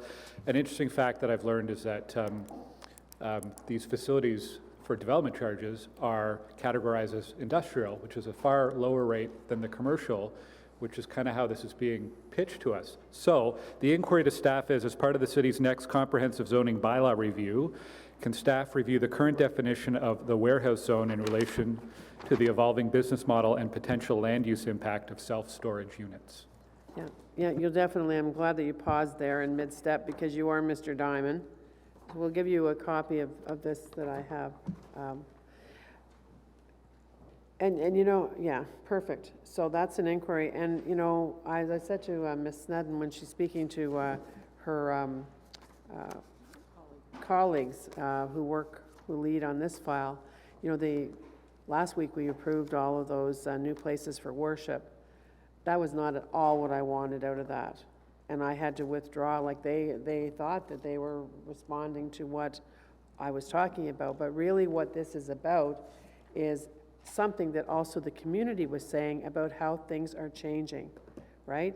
And how Lapine is building an 18-story building and not having any storage in an apartment building. That's like so weird. Who didn't have, you know, whenever you lived in a hotel, in an apartment, not in your locker, right? In the basement. I mean, it's a different way of doing that. It's like the smaller stores. It's like the big box stores are getting smaller. It's like how many times you see a delivery on your own street happening right now with Christmas coming, but it's all changing. So back to this and how it's changing, it absolutely is. You know, in the suburban communities, we are building, through the Building Better, Smarter Suburbs, we've got small little laneways, we've got big SUVs hauling around all of our hockey stuff, et cetera, golf clubs, whatever it is, and we need to actually almost have that transition for sports stuff. Never mind your grandmother's stuff, she left you and you don't know what to do with it, right? That would be the old use,